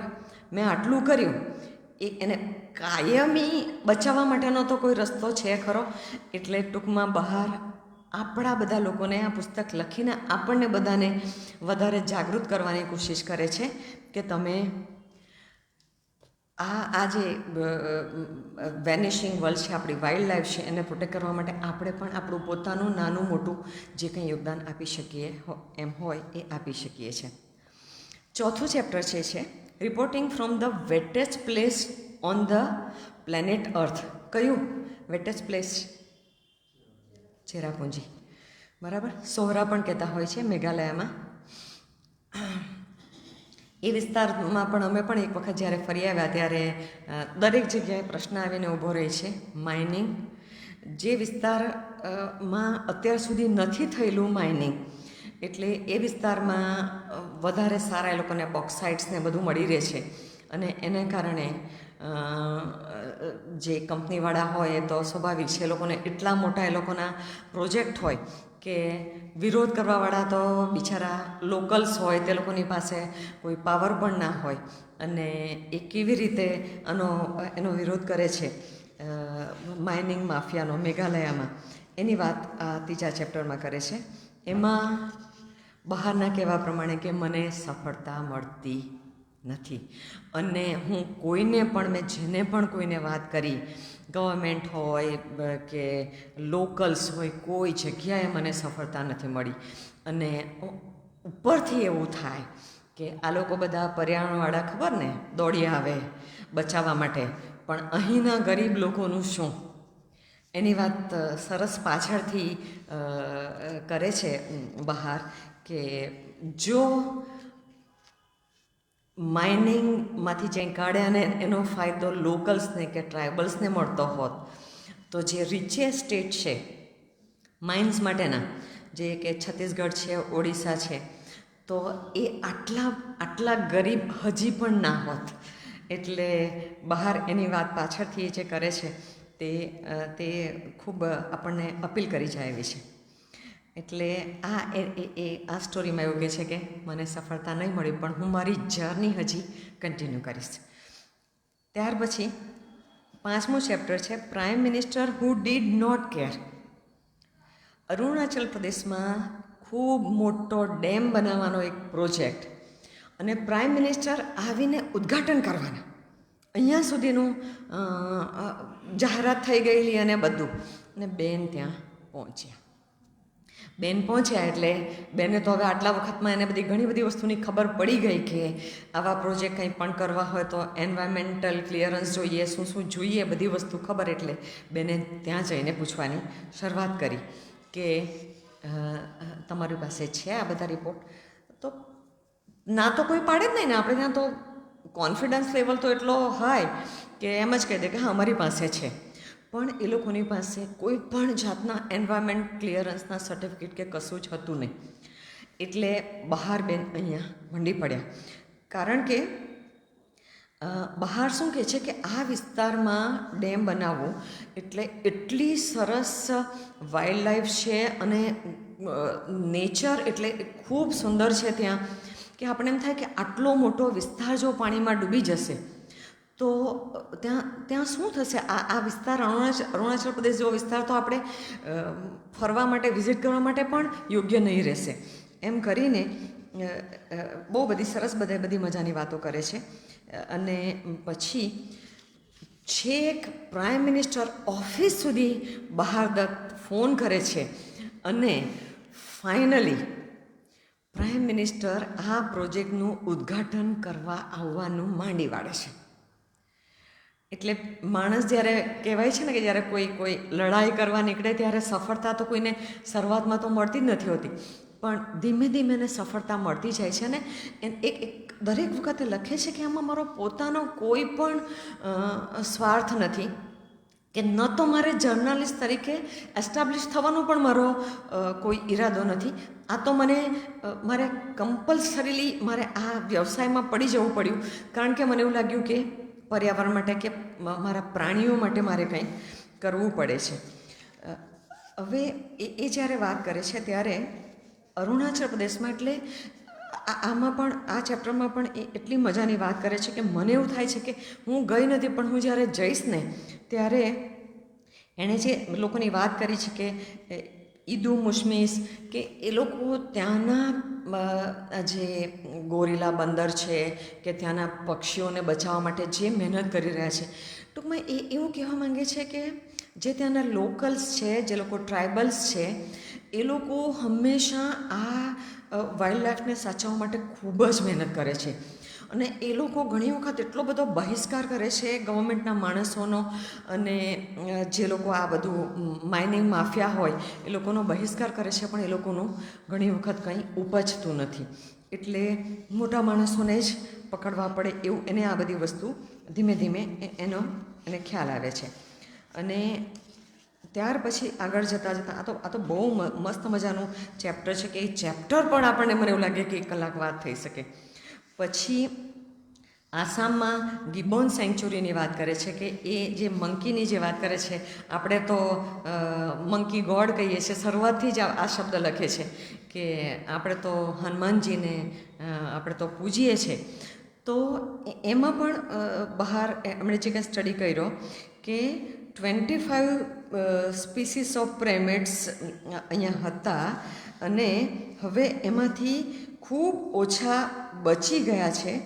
અને આ જે એપ્સ જે છે, એપ્સની જે સ્પીસીસ છે હવે ખાલી ઇન્ડિયામાં જ છે, બીજે ક્યાંય નથી. અને આસામમાં ખાલી એક 20 કિલોમીટરનો વિસ્તાર છે જ્યાં એ લોકોએ kind of man made sanctuary જેવું બનાવ્યું છે, અને ત્યાં એ લોકો આને ખૂબ સારી રીતે ઉછેરી રહ્યા છે. એટલે એમ લખે છે કે આ જે એમણે બહારે દિલ્હીના ઝૂમાં આવું એક ગિબોન એનિમલ જોયેલું, વોઝ ઓલ એલોન, અને પછી અહીંયા આવીને એ આટલા બધા ગિબોન્સ જોઈ છે ત્યારે એ વિચાર કરે કે પેલું દિલ્હીના ઝૂમાં મેં જોયેલું એ બિચારું એકલું હતું, અને એને મેટિંગ માટે પણ કોઈ એક જ મેલ ગિબોન હતું, તો એને મેટિંગ માટે પણ કોઈ ત્યાં વ્યવસ્થા નથી કે કોઈ શક્યતા નથી. તો એ વિચાર કરે કે આ લોકોની સંખ્યા વધે જો આ લોકોના પ્રજાતિ વિકસે તો એને માટે પ્રયત્ન કરે છે આસામની ગવર્મેન્ટ સાથે ને બધું. ઘણા બધા પ્રયત્નોને અંતે છતાં પણ એમાં એને બહુ સફળતા કંઈ મળતી નથી. પણ એ એવું લખે છે કે એક વખત એ જે પેલું ઝૂવાળું જે મંકી હતું એને આ લોકો અહીંયા લાવેલા, અને એ લોકોએ જે કંઈક પ્રયત્ન કરેલો, પણ એમ કહે છે કે જ્યારે પાછી ગઈને મેં જ્યારે જોયું, હા, એણે ઝૂમાં પણ ત્યાં બહુ પ્રયત્ન એવો કર્યો કે ત્યાં નેચરલ એન્વાયરમેન્ટ ક્રિએટ થાય, અને એને જે કંઈ નેચરલ એન્વાયરમેન્ટ મળ્યું ઝૂમાં, તો કે હું જ્યારે પાછી ગઈ ત્યારે મેં જ્યારે જોયું તો મને એવું લાગ્યું કે એ પ્રાણી પહેલાં હતું એના કરતાં કંઈક વધારે ખુશ હતું, એટલે એટલો મેં સંતોષ લીધો.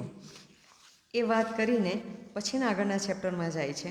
દરેક ચેપ્ટરમાં એટલું બધું સુંદર સુંદર વર્ણનો કર્યું હોય કે આપણને, મેં 2 વખત વાંચ્યું ઓફકોર્સ, પણ મને એમ થાય કે હજી હું 1 વખત ફરી પાછી વાંચીશ.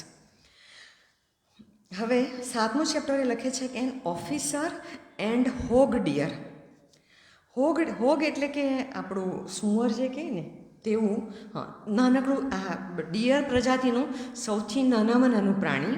અને આપણા ઉત્તર ભારતના હરિયાણા અને ઉત્તર પ્રદેશના જે લેન્ડ કહેવાય ને, એલ્યુવિયલ લેન્ડ્સ, તેમાં રેતીનો જે બધો વિસ્તાર હોય નદી કિનારાનો, તેમાં આ પ્રાણી બહુ જોવાનું મળતું. અને ધીમે ધીમે જેમ જેમ દરેક જગ્યાએ સંખ્યા ઘટતી જાય છે તેમ તેમ આ પણ ખૂબ સંખ્યા એ લોકોની ઘટી રહી છે.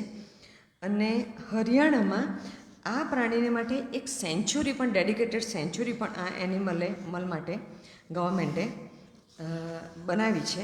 ત્યાં થોડાક હજુ બચી રહ્યા છે, પણ જેમ જેમ કોઈ નદીઓમાં રેતીનું ખનન થાય, કેનાલ બને, પછી કોઈ ડેમનું કન્સ્ટ્રક્શન એ બધું ચાલુ થાય, એટલે આ બધા પ્રાણીઓને પોતાનું જે નેચરલ એન્વાયરમેન્ટ હોય તો વિસ્તાર ઘટતો જાય, અને ઉપરથી આ બધા એ લોકોને ડિસ્ટર્બન્સ આવે, તો એ લોકોની સંખ્યા ધીમે ધીમે ઘટી રહી છે. અને સુપ્રીમ કોર્ટ સુધી જઈને આ પ્રાણીઓને માટે પણ કંઈ કરવું જોઈએ એવું બહાર ઉપર સુધી આટલું જઈને એનું રિપોર્ટિંગ કરે છે. ત્યાર પછી હવે પછીની જે સ્ટોરી આવે છે તે કલાહાંડી 2007માં એ વિસ્તાર છે છત્તીસગઢ વિસ્તાર છે.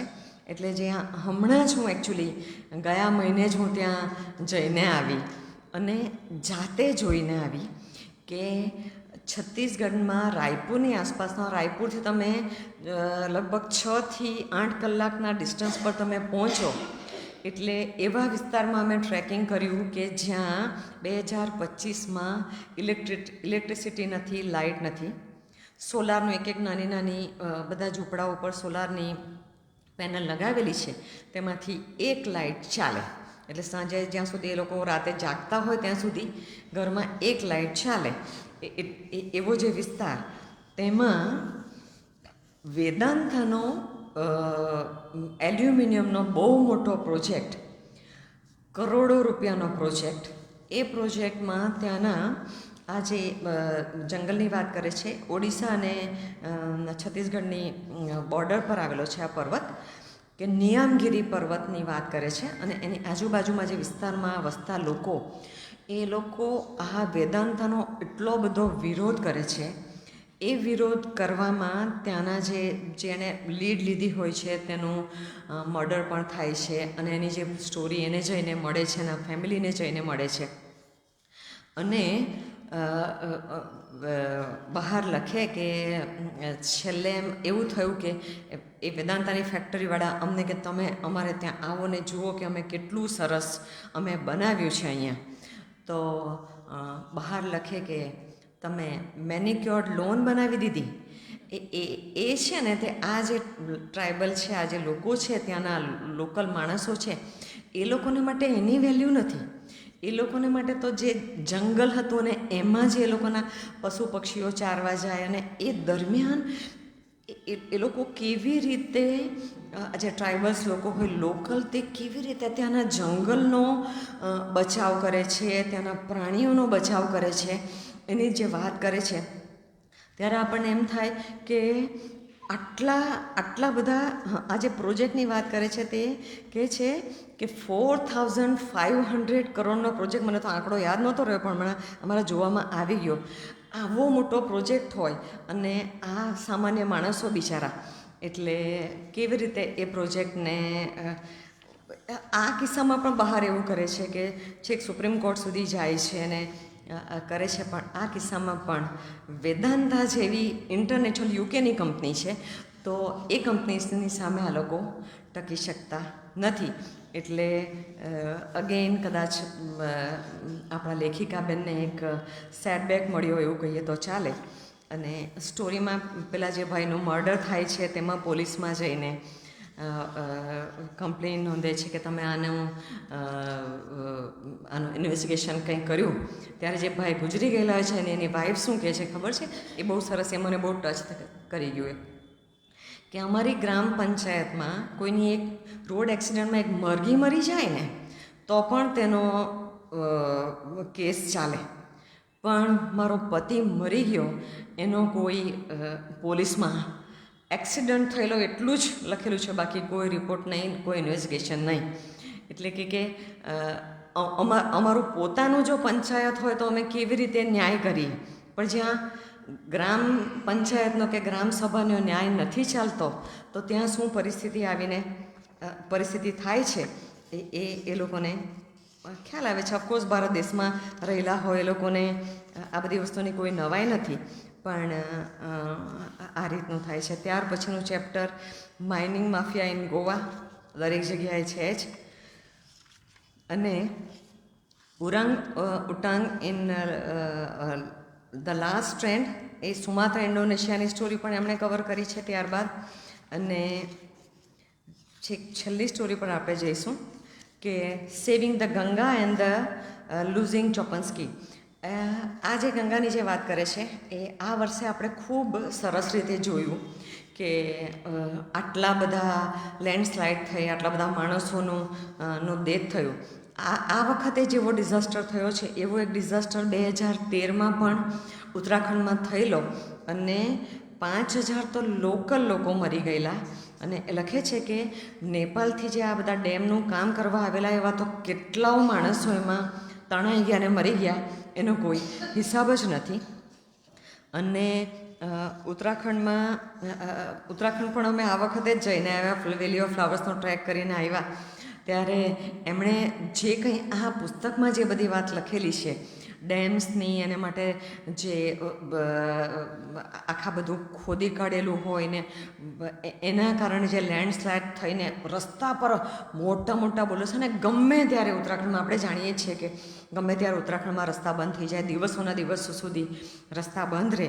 અને એ બધાનું આ કારણ જ આ છે કે જે હાઇડ્રો પ્રોજેક્ટ, કારણ કે છે કે બહારદત્ત લખે છે કે આપણે બધાને આ દેશમાં બધાને આટલી બધી ઇલેક્ટ્રિસિટી જોઈએ તો ક્યાં, તો કે ઉત્તરાખંડમાં અને અરુણાચલ પ્રદેશમાં ક્યાંક થાઉઝન્ડ્સ ઓફ હેક્ટર્સની જમીન પાણીમાં અને આવું સરસ મજાનું જંગલ પાણીમાં સબમર્જ થઈ જાય અને પછી આપણને મળી રહી છે વીજળી, અને આપણે વિચાર કરીએ છીએ કે આપણે આ વિકાસ કર્યો.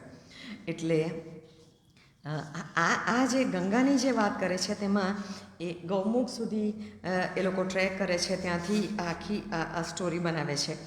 અને આ કિસ્સામાં તો એ લોકો ઇન્ટરનેશનલ લેવલના નોબલ લોરેટ્સને પણ અહીંયા બોલાવીને બતાવે છે કે આ જુઓ કે ઉત્તરાખંડમાં આ બધું થઈ રહ્યું છે, તમે કહો અમે કહીએ તે તો. હા, અને સૌથી વધારે અગત્યની વાત આમાં જે લખે છે કે આ હિમાલયન સુનામી માટે 2013માં ગણો કે એની પહેલાં પણ જ્યારે પણ કોઈ પણ નવો પ્રોજેક્ટ થાય એટલે ત્યાંના લોકલ લોકો તો એમ કે આ બધું ખોટું થઈ રહ્યું છે, આ બધું ઉત્તરાખંડનું વિકાસના નામે આ બધું ખોટું થઈ રહ્યું છે. પણ કોઈએ કોઈની વાત માની નથી. અને લોકલ લોકો તો ચિપકો આંદોલન પણ ઉત્તરાખંડમાંથી શરૂ થયેલું, અને એ ચિપકો આંદોલનના જે પ્રણેતા છે એને પણ એ જઈને મળે છે. અગેન આમાં પણ સુપ્રીમ કોર્ટમાં એ લોકો દાખલ કરે છે. અને આ ચેપ્ટરને અંતે બહાર લખે છે કે the court order ministry of environment and home affairs to constitute a committee to examine the role played by the existing and under construction hydropower project in the disaster. એક કમિટી બની જાય. કમિટીનો રિપોર્ટ હજી સુધી આવ્યો તો નહીં જ હશે, કારણ કે આવ્યો હોત તો અત્યારે અમે ગયા તે દિવસે પણ અમારે એક જગ્યાએ તો અડધો કલાક ત્યાં લેન્ડસ્લાઇડ થઈ, કારણ કે ત્યાં કામ ચાલતું હતું અને રોકાવું પડ્યું. એટલે આ વસ્તુ થઈ ના હોત, પણ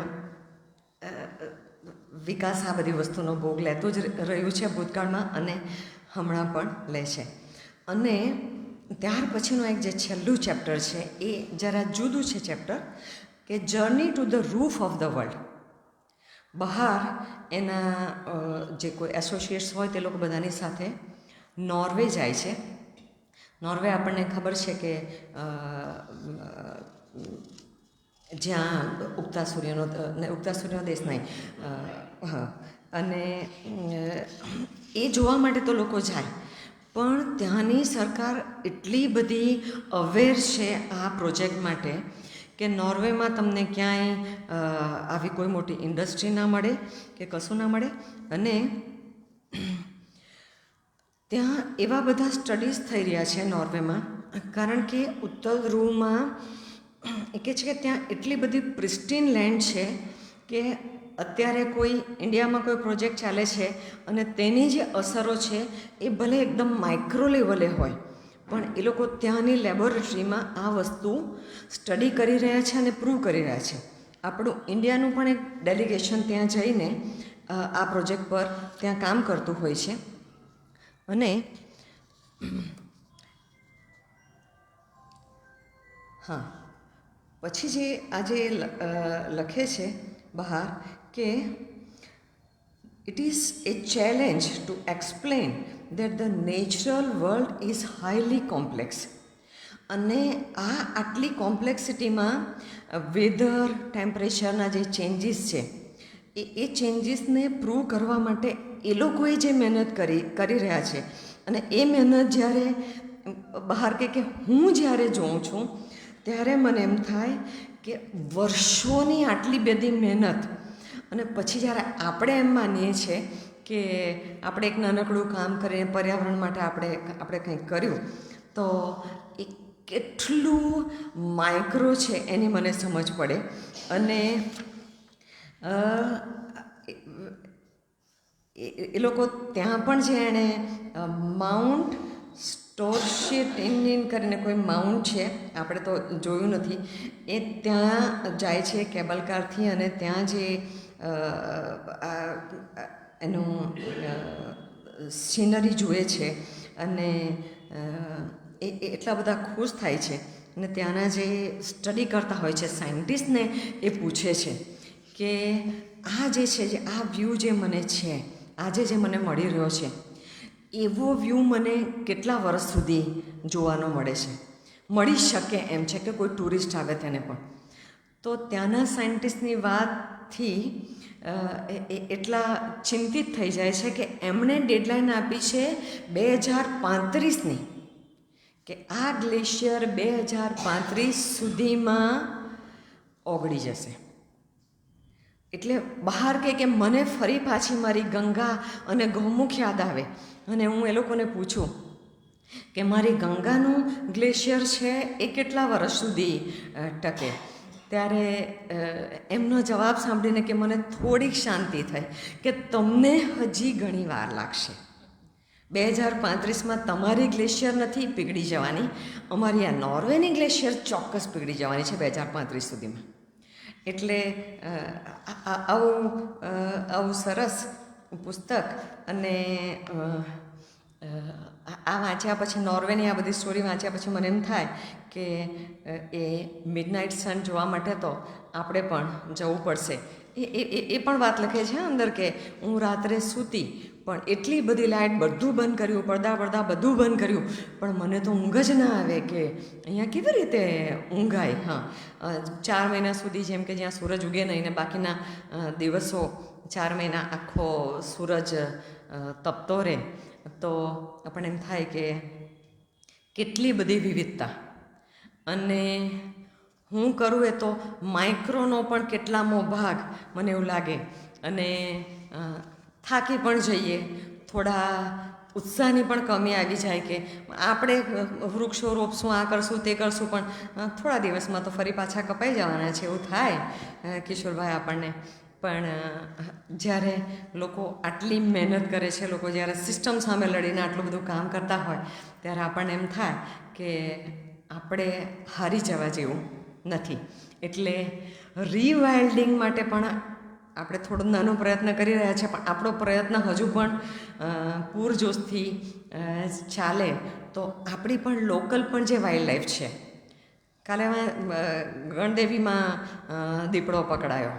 હવે ડાંગમાં આટલું સરસ જંગલ છે, પણ ત્યાંથી બિચારાએ દીપડાએ ગણદેવી સુધી આવવું પડે.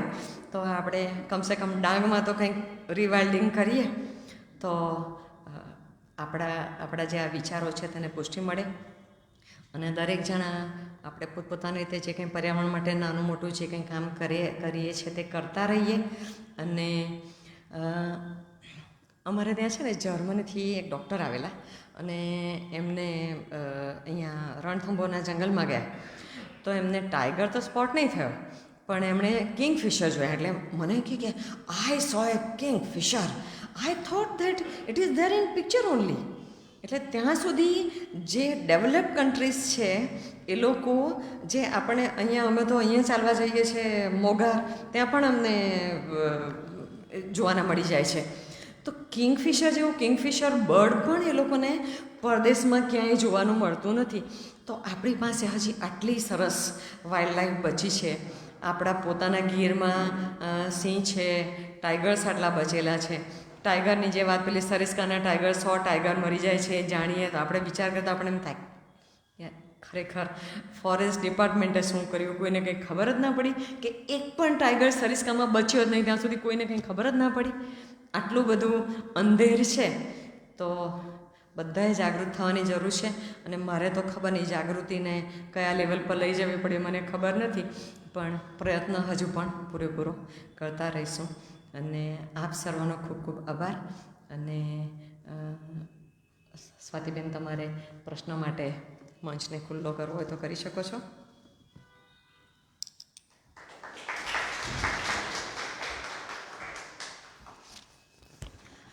ખૂબ સુંદર બહારદત્ત વિશે, એમની સાહસિક પ્રવૃત્તિઓ વિશે જાગૃતિબેને વાત કરી. જાગૃતિબેને કહ્યું કે આપણે કંઈ નવું સાહસ કરીએ તો આમ તો એવું લાગે કે ચાલો કરી નાખીએ, અને અંદર પડ્યા પછી એવું લાગે કે એ કેટલું અઘરું છે અને એ રસ્તાઓ કેટલા વિકટ છે આપણે માટે.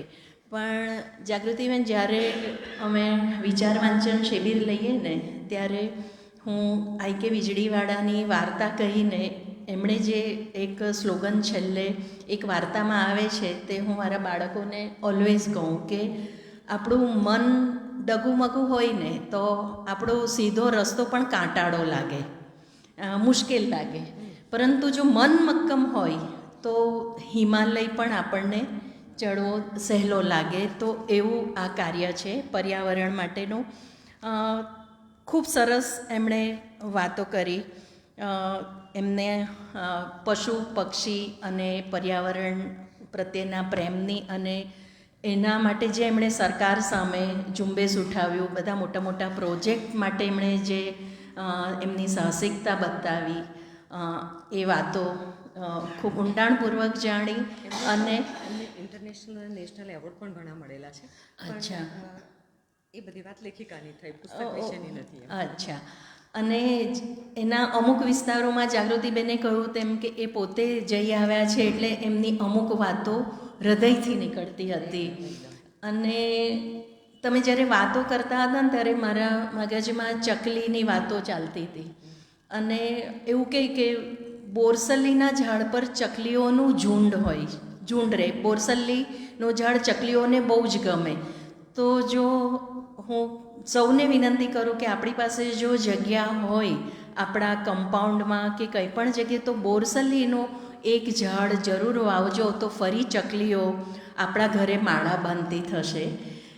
થેન્ક યુ જાગૃતિબેન, આટલો સુંદર વાર્તાલાપ આપવા માટે. આપના માટે પ્રશ્નો માટે આ મંચ ખુલ્લો મૂકવામાં આવે છે. કોઈને પ્રશ્ન હોય તો. અમારી અલકા સોસાયટીમાં ઘણા બધા પક્ષીઓ બહુ સરસ મજાના આવતા હોય છે. બરાબર બાજુમાં જ એક સરસ બોરસલી છે એટલે એ લોકોના આમ કલબલાટ કરી મૂકે ચકલીઓ. હા, મારે એલાર્મ મૂકવાની જરૂર નથી પડતી, મને એ લોકો ઉઠાડી દે. અને મોર પણ સવારે લગભગ પહેલો કોલ હોય તો 3:45, પછીનો કોલ 3:45, એટલે ક્યારેય ઘડિયાળમાં જોવાની જરૂર જ નહીં પડે કે આ સેકન્ડ કોલ આવ્યો એટલે માનવાનું કે આ મોરે કોલ આપ્યો એટલે 3:45. અને પછી તો આજે અમે ઘરમાં નથી, આજુબાજુ ફરતા છે ને. કોઈને પ્રશ્ન છે? કોઈને પ્રશ્નો, પૂરક વાતો. એકચ્યુઅલી પર્યાવરણ વિશે આપણે કંઈ લાંબી વાત એટલા માટે નથી કરી કારણ કે આપણે જ્યારે પુસ્તકની વાત કરીએ છીએ એટલા માટે મેં થોડી પૂરક વાતો શરૂઆતમાં કરી. હા, થોડીક પૂરક વાતો મેં શરૂઆતમાં કરી કે બહારે જે પુસ્તક લખ્યું તો પહેલું ગ્રીન વોર્સ અને પછી લખ્યું છે કે rewilding India's experiment in saving nature. એટલે ઇન્ડિયામાં પણ ઘણા બધા મેં કીધું તેમ કે ગાંધીજીએ સત્યના પ્રયોગો કરેલા, તો પર્યાવરણ માટેના પ્રયોગો તો થતા રહેશે. અને ઘણા બધા પર્યાવરણ માટે જાગૃત લોકો છે, ચોક્કસ જ છે. અને આપણે જ્યારે લોકોને મળીએ ત્યારે આપણને ખબર પડે કે લોકો શું કામ કરે છે, કારણ કે આ પ્રકારનું કામ કરવાવાળા મોટેભાગના કેવા છે કે એની કોઈ જાહેરાત નથી કરતા હોતા. આપણે ધારો કે આ ચેતનભાઈ સોલંકી છે, એમનું ઇન્સ્ટાગ્રામનું આપણે હેન્ડલ જોઈએ તો કેટલા ઓછા એમના ફોલોઅર્સ છે, અને કોઈ અમથું જ એક ડાન્સવાળા કોઈક નાની મોટી સેલિબ્રિટી એક ડાન્સનો વિડીયો મૂકે તો તમે જુઓ તો એના ફોલોઅર્સ આમ ઓવરનાઇટ વધી જાય. તો હું તો ચેતનભાઈનું જ્યાં જોઉં ત્યાં હું તરત જ ચેતનભાઈનું લાઈક કરું જ કે કમસે કમ આપણને જે the subject which is very much near to our heart એવા માટે કોઈ આટલું સરસ કામ કરી રહ્યા છે તો આપણને, અને એમની તો જેટલી પણ ટ્રેનિંગ, હવે ફરી પણ પાછી એક ટ્રેનિંગ આવવાની છે એટલે બહુ મજાની વાત હોય છે. ચેતનભાઈની આજે ટ્રેનિંગ લઈએ છીએ, દીપકભાઈ તમે પણ લીધી હશે, એટલે અમારા આપણે લાઇબ્રેરી સાથે જોડાયેલા મોટેભાઈએ લીધી કે એક બલ્બ મારા ઘરમાં એવું થાય કે મારા દીકરી જમાઈ બેઠા છે, હસબન્ડ બી બેઠા છે, કે કોઈનું કંઈ પણ આમ તેમ ચાલુ હોય તો હું મોટે ભાગે બંધ કરતી જ ચાલું. એટલે પણ એટલાથી કશું થવાનું નથી, એ વસ્તુ ચોક્કસ છે, પણ આદત છે. અને એ આદત અહીંયાની, હું તો કોઈ પણ હોસ્પિટલમાં જાઉં, જ્યારે એમડી કરતી ત્યારે અમદાવાદની સિવિલ હોસ્પિટલમાં પણ હું જ્યારે મારા ઓપરેશન થિયેટરમાં જતી હોઉં ને રસ્તામાં જ કોરિડોરમાં જેટલી પણ લાઇટ હોય એટલી હું તો બંધ કરતી જાઉં જ. એટલે કમસે કમ આપણે, અને ચેતનભાઈનું આ સાંભળ્યા પછી જો કે આપણે પહેલેથી જ કરતા હતા. લાઇબ્રેરીનો એક જ પેલું છે તેમાં કે સોમવારે પણ ઇસ્ત્રી વગરના કપડાં પહેરવાના, તેમાંથી મારાથી સોરી સહકાર નથી આપી શકાતો. બાકીનું કોઈ પણ હોય પ્રોજેક્ટ તેમાં બધામાં આપણે એક્ટિવલી અને એકચ્યુઅલી કરીએ છીએ. પાણીનો બગાડ નહીં કરવો, ગમે ત્યાં રસ્તામાં ચાલુ હોય તો પાણીનો કોઈનો નળ ચાલુ હોય તો હું જતી હું તો હું ઊભી રહીને બંધ કરું જ કરું એમ. અને એ લોકો તો અરે તો હું હમણાં બંધ કરતી, કંઈ વાંધો નહીં, મેં બંધ કર્યો, તું કરવાની હતી મેં કર્યું, એમાં શું વાંધો એમ. એટલે આદતને સ્વભાવ બનાવવાનો. અને આપણે ઘણી બધી ગ્રીન વોલની છત્રીઓ બનાવી, થેલીઓ બનાવી, તે બધાને વેચી. એ બધા પ્રયોગમાં નિષ્ફળતા મળી એટલે આપણે સમજ્યા કે હવે થેલીઓ ઘરમાં, બધાના ઘરમાં 500 થેલીઓ છે, 100 તો કોઈ સામાન્ય ઘરમાં પણ છે થેલીઓ. હવે થેલીઓ કોઈને આપવાની જરૂર નથી.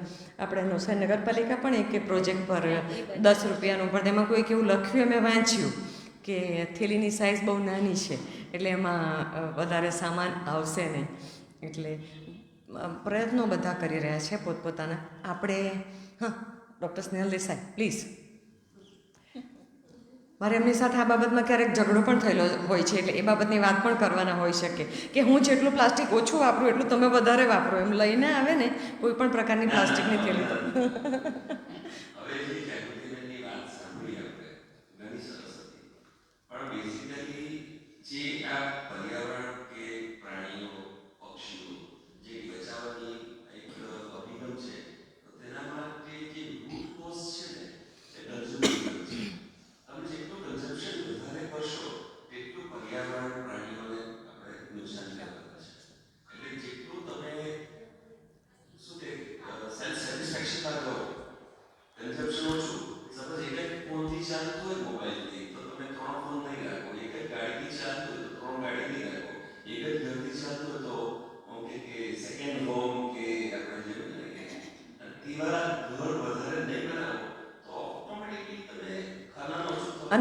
અને એકચ્યુઅલી આ પુસ્તકમાં છે ને બહાર એક જગ્યાએ લખ્યું પણ છે એ વસ્તુ કે યુરોપમાં તમે જુઓ તો મિનિમલિસ્ટિક લાઈફસ્ટાઈલ એ બહુ પાર્ટ ઓફ ધેર લાઈફસ્ટાઈલ બનવા માંડ્યું છે.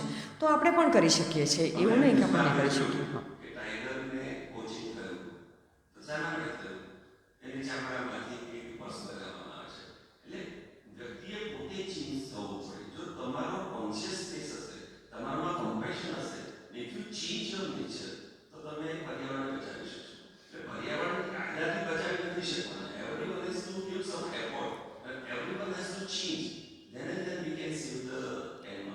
બીજા છે ને નવા પ્રોજેક્ટો પણ આપણે ઇવન ગવર્મેન્ટ પણ કરી રહી છે કે એની પણ આમાં વાત લખેલી છે કે જે જંગલમાંથી રેલવે લાઇન પસાર થાય છે તેમાં હાથીના પણ ઘણાના મૃત્યુ થયા છે ને એને માટે. પછી આ વાંદરાની વાત જે કરી તેમાં પણ એ જે ભાઈ એક છે તેવું કહે છે કે એક ભાઈ આમ બહુ ઉત્સાહિત, તેણે મોટા ઝાડ રેલવે લાઇનની આજુબાજુમાં કર્યા, એટલે એમ કે સરસ કેનોપી થઈ જાય તો વાંદરા તો એક બાજુથી બીજી બાજુ એના પરથી કૂદીને જઈ શકે છે એમ. એટલે એ બધા પણ પ્રોજેક્ટ પર કામ થઈ રહ્યું છે. એવું નથી કે નથી થઈ રહ્યું, થઈ રહ્યું છે, પણ આપણી ગતિ બહુ ધીમી છે એવું કહી શકું. એકવાર બીજ રોપાય એટલે આપણે હવે એલર્ટ તો થઈ જઈએ, કંઈક કરતા આપણને એકવાર વિચાર તો આવે કે આ થઈ કરી શકીએ એમ છે. હા હા. પ્રશ્ન સ્વરૂપની પણ કે બીજી રીતે એક નાની વાત તમારી સમક્ષ મૂકીશ કે ન્યૂઝપેપર સવારે ખોલીએ કે પર્યાવરણનું થતું ન કંઈક વાંચવામાં આવે સવારે. ભાગ્યે જ કોઈ દિવસ અઠવાડિયામાં એક બે વાર સમાચાર આવે કે જ્યાં અમને લાગે કે હા આ સારું કામ થયું પર્યાવરણનું. હાલમાં છતાં એક અઠવાડિયામાં બે કામ મેં મારા જોવામાં આવે કે રાષ્ટ્રીય રોડ અને બાંધકામ મિનિસ્ટર ગડકરી સાહેબ આવ્યા અને સુરતથી ચેન્નાઈના જે રોડને સાપુતારામાંથી પસાર કરવાના તેને અમે કેન્સલ કર્યું.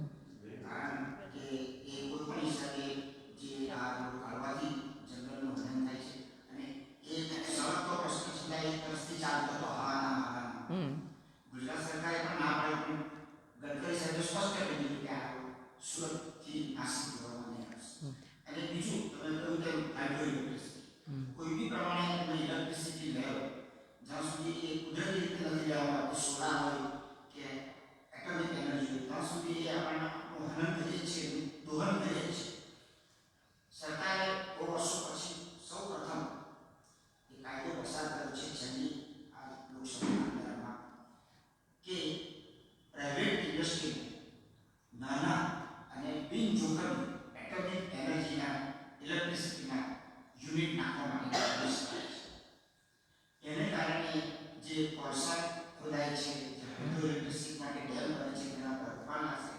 સૌથી મોટું તો કોલસાના ખનન ઉપર રોકાણ આવે અને એટોમિક એનર્જી સેફલી ઇન્ડસ્ટ્રી પોતે તૈયાર થાય અને લોકોને આપે. એ રીતનો કાયદો ઓફિસે પસાર કર્યો છે. બની શકે કે ઇન્ડસ્ટ્રી હવે નાની કક્ષાના એટોમિક એનર્જીના યુનિટ ચાલે.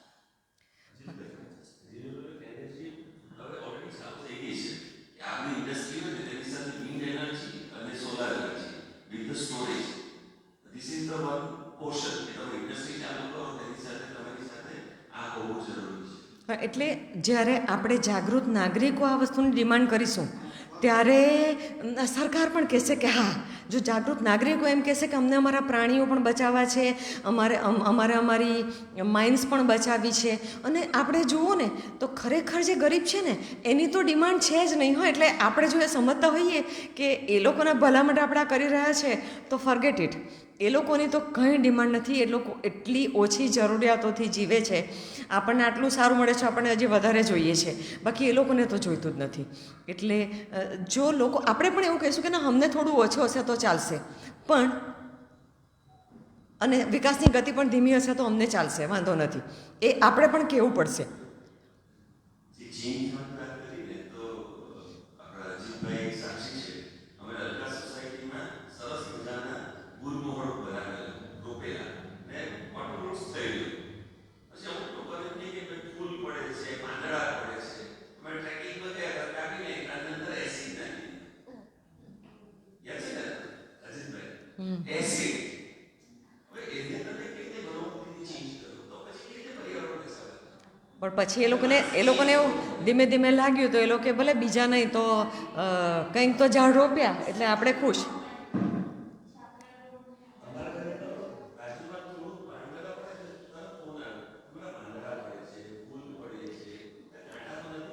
એમાં પેલા પપ્પાનો એ વાક્ય કહેવાનું કે ફૂલ પડે તો ભગવાનને ચડાવજો અને કાંટા પડે તો ફોન કરજો. હવે એમ એવું મારા સસરા કહે, મને એ વાક્ય મને બહુ ગમી ગયેલું.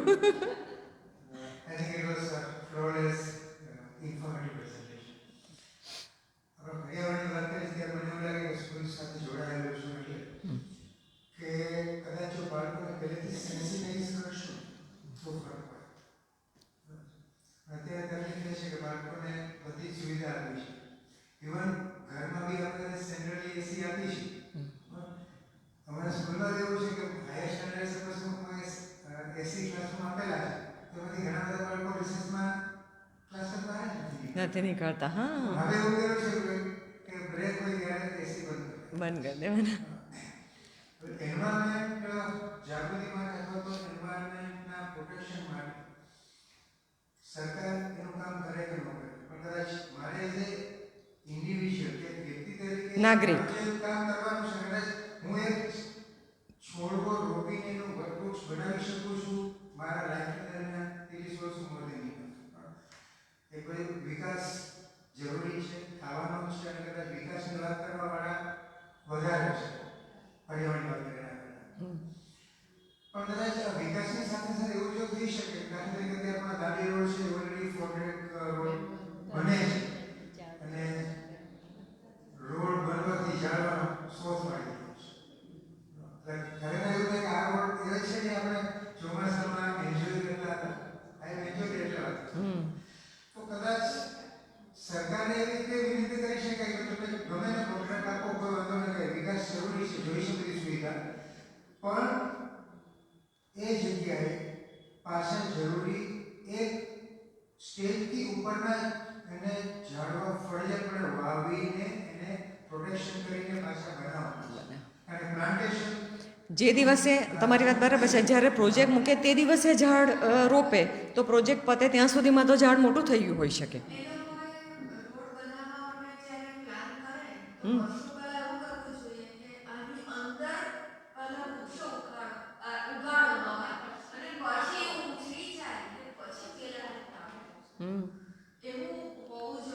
એટલે એવી નાની નાની પણ માંગણી આપણે જ કરવી પડશે સરકાર પાસેથી કે અમને આ જોઈએ છે.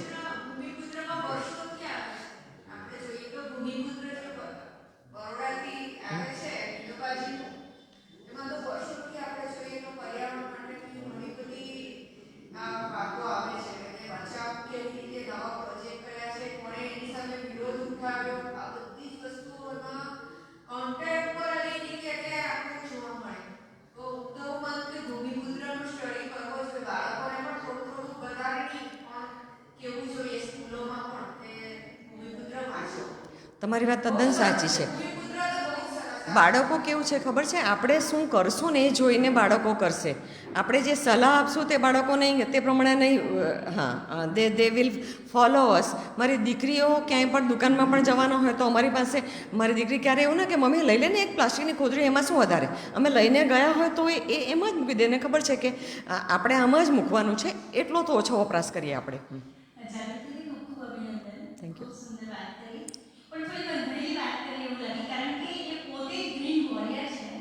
મિત્ર છે એ વાત નથી કરતી, પણ ખાસ એટલા માટે કહેવાનું ગમે છે કે જાગૃતિ જ્યારે ઘરે આવવાની હોય ને તો પ્લાસ્ટિકની વસ્તુઓ આમ તેમ મુકાઈ જાય. જ્યારે ભેગા થાય ને બધા તો આ જેની સિદ્ધિ છે એ આ પુસ્તક મારા ફ્રેન્ડના ઘરે પણ આવું થાય છે. બધા અમે મિત્રો ભેગા થઈએ ત્યારે તો પહેલા તો બધું પ્લાસ્ટિક અને ડિસ્પોઝેબલ આવવાનું કે ગ્લાસ મૂકી હોય એટલે પછી બધું આમ નહીં થઈને પછી જ્યારથી આ આખો કન્સેપ્ટ ચાલુ થયો ત્યાર પછી જાગૃતિ આવી છે. પહેલા આ પ્રશ્ન પૂછાય ત્યાં આગળ પછી પ્લાસ્ટિક નહીં જ જોઈએ, તો પછી સ્ટીલનું વાપરો કે કંઈક બીજું વાપરો. આ તો પર્સનલ વાત થઈ, પણ અહીંયા જે વાત થઈ ને તેમાં બાળકોને જાગૃત કરવાની વાત તો સાચી છે, પણ સાથે સાથે મને એવું લાગે છે કે આપણે જે કરીએ ને એ બેઠું બાળકો જોવે છે. આપણે જ પ્લાસ્ટિક વાપરવાનું બંધ કરીશું તો એ લોકો ક્યાંથી કરશે? પ્લાસ્ટિકની એક વાત નથી, પર્યાવરણને બચાવવાના તમામ પ્રયત્નો આપણા થકી જેટલા વધારે થાય ને એ કરીશું તો એ લોકો જોશે અને એ લોકો એક્ઝેક્ટ આપણું અનુકરણ કરે છે બધી જ બાબતમાં. તો આપણે એસી ઉપર સુઈ ન શકતા હોઈએ તો આપણું બાળક તો 100% એ જ કરવાનું. Lead by example. મારી દીકરી, જમાઈ અને પતિ બધા બેઠેલા છે.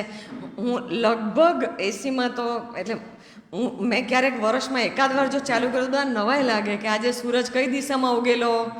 મે મહિનાની 30મી તારીખે કે એવું એકાદ વાર કંઈ ચાલુ કર્યો હોય તો એ લોકો કે આજે સૂરજ કઈ દિશામાં ઉગેલો, કે આ બેન મેડમ આજે તો મમ્મી તો એસી ચાલુ કર્યું. નવાઈ લાગી જાય એ લોકોને.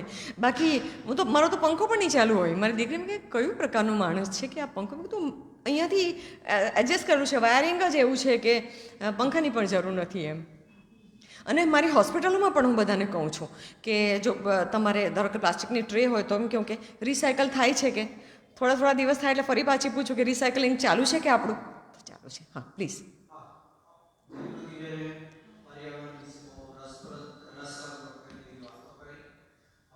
પર્યાવરણ પ્રત્યે ગંભીર થવાની એ વાત કેવી છે કે પ્લાસ્ટિકની સમસ્યા બહુ ગંભીર છે, પણ એના એક ઉપાય તરીકે તામિલનાડુમાં ડામર રોડ જે બનાવવામાં આવેલો એમાં પ્લાસ્ટિકનો ઉપયોગ મોટા પાયે હા તો આવા પ્રયોગો થતા રહે અને કારણ કે વિકાસ તો આધુનિક ટેકનોલોજી એમ આવતી જશે ત્યારે વિકાસ તો થતો જ રહેવાનો છે, તો આવા પ્રયત્નો થવા જોઈએ. અને બીજી એક નાનકડી વાત એ કે મારા ઘરની બાજુમાં મોબાઈલનું નેટવર્ક ઓછું છે તો ત્યાં ચકલીઓ આવે છે, એટલે મોબાઈલના ટાવરો ચકલી જાતિના પક્ષીઓ માટે જોખમકારક છે અને એનો નાશ કરી શકે એવા છે. તો એ બાબતો પણ આપનું નામ શું? આપનું નામ? રાજેન્દ્ર કે કાયસ. રાજેન્દ્રભાઈ, આપણે એવું કરી શકીએ કે એક મોબાઈલ ટાવર હોય તેની ફરતે જો આપણે 5 બોરસલીના વૃક્ષ ઉગાડીએ, પ્રયોગ આપણે પણ કરી શકીએ, તો શું થાય? એક પ્રયોગ ખરેખર કોઈક જગ્યાએ આપણે કરીએ. ચાલો તમે મને કહેજો, આપણે ત્યાં બોરસલીના વૃક્ષ ખરેખર જઈને રોપીએ, મોટા થાય ત્યાં સુધીનું કાળજી કરીએ અને પછી જોઈએ કે પછી શું થાય. ક્યાંક તો કંઈક તો રસ્તો તો હોય ને જ. When there is a problem there is a solution. તો એક સોલ્યુશન એક્સપેરિમેન્ટમાં આપણે પણ ક્યારેક બીજા 15-20 વર્ષ પછી કંઈક લખી શકીએ. પ્લીઝ. Good evening madam. સાહેબે વાત કરી એમ કે આપણે અત્યારે પ્લાસ્ટિકના ઉપયોગમાંથી બચવા માટે ઇકો ફ્રેન્ડલી તરફ જઈ રહ્યા છે, પણ સાહેબ જે વાત કરતા હતા ભાઈ આપણે મેઇન તો એ બાબતમાં જોવું જોઈએ કે ભાઈ વિવેકપૂર્વક સંસાધનોનો ઉપયોગ કે ભાઈ વિવેક બુદ્ધિ આપણે બહુ બને એટલું ઓછું હોય, કારણ કે ઇકો ફ્રેન્ડલી છેલ્લે તો એને મેનેજ કરવું જ પડશે આપણે કોઈ ને કોઈ રીતે. એટલે એ છેલ્લો ઓપ્શન નથી લાગતો. એ વાત મારે કહેવી. અને બીજી વાત એ છે કે હું બેઝિકલી બોટાદથી બિલોંગ કરું છું અને અહીંયા આપણે ગવર્મેન્ટ રાજેન્દ્ર સાંગાણી છે. એમણે મને પૂછેલું કે હું તારું ગ્રીન વોરિયરનું મારા ગ્રુપ માટે હું વાપરું તો તને વાંધો નથી ને? મેં કહ્યું મેં કોઈ પેટર્ન રજિસ્ટર નથી કરાવી. સાહેબ તમને પણ વાત, તમે જે વાત કરી ને કે જે પ્લાસ્ટિકમાંથી રોડ બનાવ્યા, એ જે સરનું નામ હું ભૂલી ગઈ, મારી પાસે છે લખેલું પણ એક જગ્યાએ, સાઉથ ઇન્ડિયન જ છે. એમણે એની પેટર્ન રજિસ્ટર નથી કરાવી કે આ ટેકનોલોજી કોઈ પણ વાપરી શકે છે, એટલે મારે પેટર્નને રજિસ્ટર નથી કરાવવી. આવા પણ માણસો છે આપણા ભારત દેશમાં. હા, એટલે પછી મારું ગવર્મેન્ટ જોબના કારણે આવાસમાં શિફ્ટ થવાનું થયું. એટલે મારા પપ્પાને ઘણી વાર વાત થાય કે આપણો બધી શું સૂકો છે, અને ખરેખર તમે એ બાજુ જાઓ તો તમને ફીલ થશે કે ઘણો સૂકો પ્રદેશ છે. પણ અમારે ત્યાં બોટાદમાં એક ગ્રીન બોટાદ કરીને મિશન ચાલુ કર્યું છે કે જેમાં એ લોકો બર્થડે કોઈ એનિવર્સરી તો એના પર આપણે એમને એક અમાઉન્ટ ફિક્સ આપવાની કે જેથી એ લોકો આપણા તરફથી એક વૃક્ષ વાવે અને જેમાં આપણું નામ બી લખે. બરાબર છે. મોર પાછળ પણ એક વૃક્ષ એ લોકો આપણા તરફથી ઉગાડે છે. અને એ વસ્તુ મને ખૂબ ગમી હતી ત્યાં. અને એના કારણે હું અત્યારે 8-10 વર્ષ પછી હવે હું બોટાદને જોઉં છું તો મને ખરેખર ઘણું ગમે છે. રેલવેની આજુબાજુ યસ, મસ્ત વૃક્ષો હોય છે, સ્ટેશનની આજુબાજુ તો આમ લાગે કે ના ફરક છે. ચોક્કસ. કંઈક કરીએ તો ફરક તો પડે છે. આપણે છે ને દક્ષિણ ગુજરાતમાં આપણે બ્લેસ છીએ, ભગવાનની આપણા પર કૃપા છે, એટલે આપણને છે ને તે વૃક્ષોની એટલી કદર નથી. તમે કીધું તેમ કે બોટાદ આટલું સૂકું હતું તો તમને કદર થઈ અને એ લોકોએ ગ્રીન બોટાદ ખૂબ સરસ એ લોકોનો પ્રોજેક્ટ છે. રાજેન્દ્ર મને મોકલે, ડૉક્ટર રાજેન્દ્ર સાંગાણી કરીને આંખના ડૉક્ટર છે. હા. અને બીજી એક વાત એ કે મારે નવસારી જિલ્લામાં ક્યાંય પણ મારે કામ કરવાનું થાય. હાલ તો હું મોનસાડમાં છું ફાર્માસિસ્ટ તરીકે. પણ ધારો કે મને એક વાત તો એવું રહે છે કે કોઈ કદાચ ગમે ત્યાં દૂર મૂકી દેશે તો નવસારીમાં તો બહુ છે એટલે દૂર મૂકી દેશે તો પ્રકૃતિથી તો નજીક જાય છે એટલીસ્ટ. કારણ કે અત્યારે હજુ એટલો નથી, કદાચ મંદરિયા એરિયામાં તો એથી પણ દૂર જઈ શકું. મારું પીએચસી પર ફાર્માસિસ્ટ છું મેડમ. એટલે મને આમ ચોક્કસ મળીશું આપણે. મારા માટે એક તો પ્લસ પોઈન્ટ હશે જ કે હું નજીક જઈ શકીશ. વેલકમ. મારા દીકરીને જમાય છે, અમે ગયા વર્ષે સ્કોટલેન્ડ ગયેલા. ખાલી સ્કોટલેન્ડથી એક જ વસ્તુની ખરીદી કરી છે, ખબર છે ને પરી તને? એક જ વસ્તુની ખરીદી કરી છે ને તે આ બેગ, કે મારે ત્યાંની મેમરી લઈ જવી છે. બીજું કોઈ સુવેનિયર કશું જ લાવી નથી, ખાલી આ બેગ. એટલે મારા પર્સમાં હોય જ, ઘણી બધી છે મારી પાસે, પણ આ મારું એક આમ અંદરનું આ ગિફ્ટ પણ મેં ઘણા બધા લોકોને આપી છે. એકચ્યુઅલી આજે ભૂલી ગઈ લાવવાનું કે મારે આપી હતી એમ. હા. અને એક છેલ્લી વાત કે તમે જો વૃક્ષારોપણ કરો ને એની સાથે કોઈ પ્રસંગને સાંકળી લો, બર્થડે હોય કે તમારી મેરેજ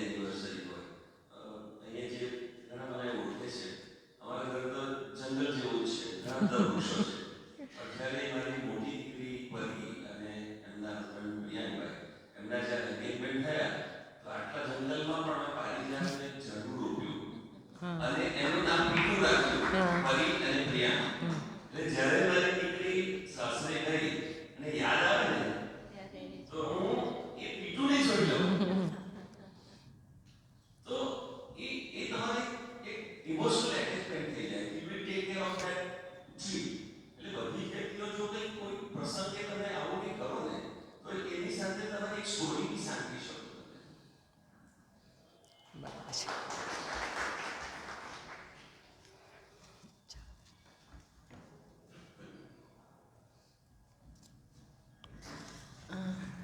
ખૂબ સરસ. બધાને જ મજા આવી એવું સૌ જે આપણે ડિસ્કશન કર્યું એના પરથી અનુભવ્યું. સો આજના આ મહિલા વાર્તાલાપની અહીંયા આપણે પૂર્ણાહુતિ કરીએ છીએ, પરંતુ આવતા શનિવારે વક્તા તરીકે શ્રી રાકેશભાઈ દેસાઈ જે શિક્ષક છે તેઓ વક્તા તરીકે આવવાના છે અને એમનું ઓશોનું પુસ્તક છે સંભોગ સે સમાધિ કી ઓર. તો આપ સૌ જરૂર આ વાર્તાલાપમાં હાજરી આપશો. સહકુટુંબ, મિત્ર વર્તુળ સૌને સાથે લઈને આપ આવતા રહેશો અને લાઇબ્રેરીને સાથ આપતા રહેશો. Thank you so much. શુભરાત્રિ.